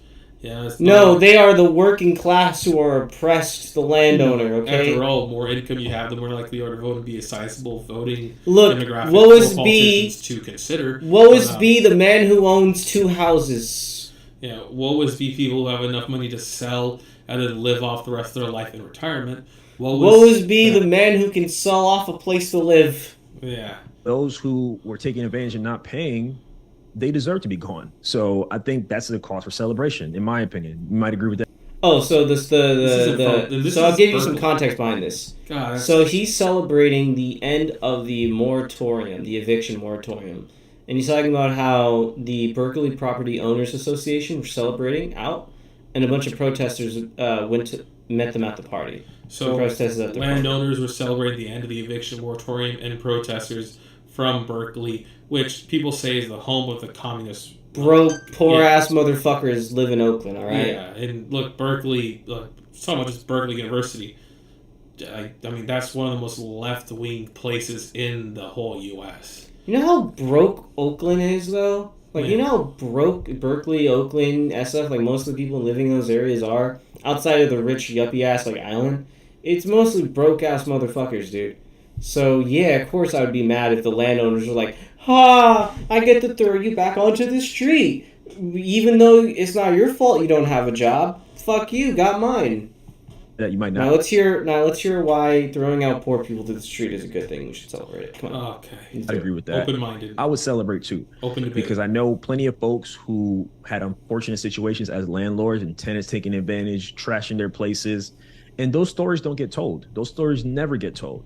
Oh, no, you guys do. It's just that it's hard to feel bad for the man with 2 roofs over his head. Well, it also depends, like, who is your message for? You're talking about, like, the mainstream working class American. They don't give a fuck because they're not landlords. 2 They're roofs, not also my people guy. selling out or renting their homes as Airbnb people. The people you're going to cry to and send your message to are local politicians. Most people, my guy, barely have 1 roof over their head. Yeah. Motherfucker here is complaining about how his second house got trashed. Bro, I can't relate to that. Look, and with all that passive income, you can't pay a maid, or you can also sue them or take out more of their deposit, right? At the end of the day, that's why you took a security deposit. Or take your especially in somewhere like PPE California. loans. Yeah, or there's the loan, yeah. And those already things in place because you have the capital to push politicians to do stuff for you. Yeah, I'm gonna repeat the point. It's hard to feel bad as a man with barely a roof over his head to feel bad for the man with possibly 2 or more roofs. Okay, yeah. It's hard for me to feel bad. I'm sorry. You got a place to sleep tonight. Like most of those people won't, and I'm not even defending bad tenants. Yeah, but like, are you including, when you say bad tenants, are you including the ones who can't pay? A lot of people didn't get their jobs back. Most of the businesses that are operating now after COVID are operating at a third of the capacity. Like, they're making their workers work 3 times the jobs and not hiring 3 times the people. Yeah, and on another note, there's things like renter's insurance because, you know, your landlord will likely sue you or take out money from your deposit for stuff that's broken or trashed after you leave. So you need renter's insurance to cover that, and if not, you're probably still going to have to pay for bits and pieces here and there for the stuff you messed up by just living there for so long. And a lot of this stuff, like the flooring could be really cheap, the walls could be really cheap, the doors are hollow as fuck, and they're easy to break, but they'll still charge you for it, probably charge you a higher rate. The ass too, because you don't check. Yeah, and there's already things in place, whole systems to give you back your money. But he doesn't address that because he knows it's against his interest to talk about how good to be honest. Yeah. To be honest. It's against his interest to be honest. Because another stat, and we'll end it off on this. Landlords, because I covered this, like I said, I actually covered this too.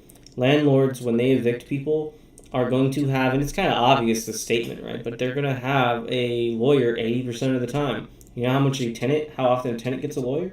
3%. They often don't even have the ability to fight their own cases. You guys have so much power and resources on your side that why do I need to feel bad for you and feel bad for me if I was homeless sitting outside of your apartment? It's a dog-eat-dog world, and you're certainly going to fuck me, right? So yeah, I might as well try to get the little bits and pieces I can from you. Again, like what's going to happen if I get my little piece? Like, you're going to have 2 houses that you're renting out? Yeah. Like, you have to pay some maids, like clean a building. A couple hundred at most. You got some bougie maids. Or maybe you gotta go clean it your fucking sub. You gotta spend... Oh, I'm sorry. You have to work for 1 day cleaning out the apartment that you rent for 8 years straight. And you're being paid to clean it because you took the money out of their deposit. Because that'll cover the amount of time you spend working on it. Fuck you. Fuck you, real landlord man. Yeah. Landlord man, you bastard. Alright, I think that was a great episode. Yeah, that was good. That was a great episode. We'll get to posting soon. Everybody who was watching or not watching, have a good night. Thank you for watching, and we are done. We're going to stop the stream.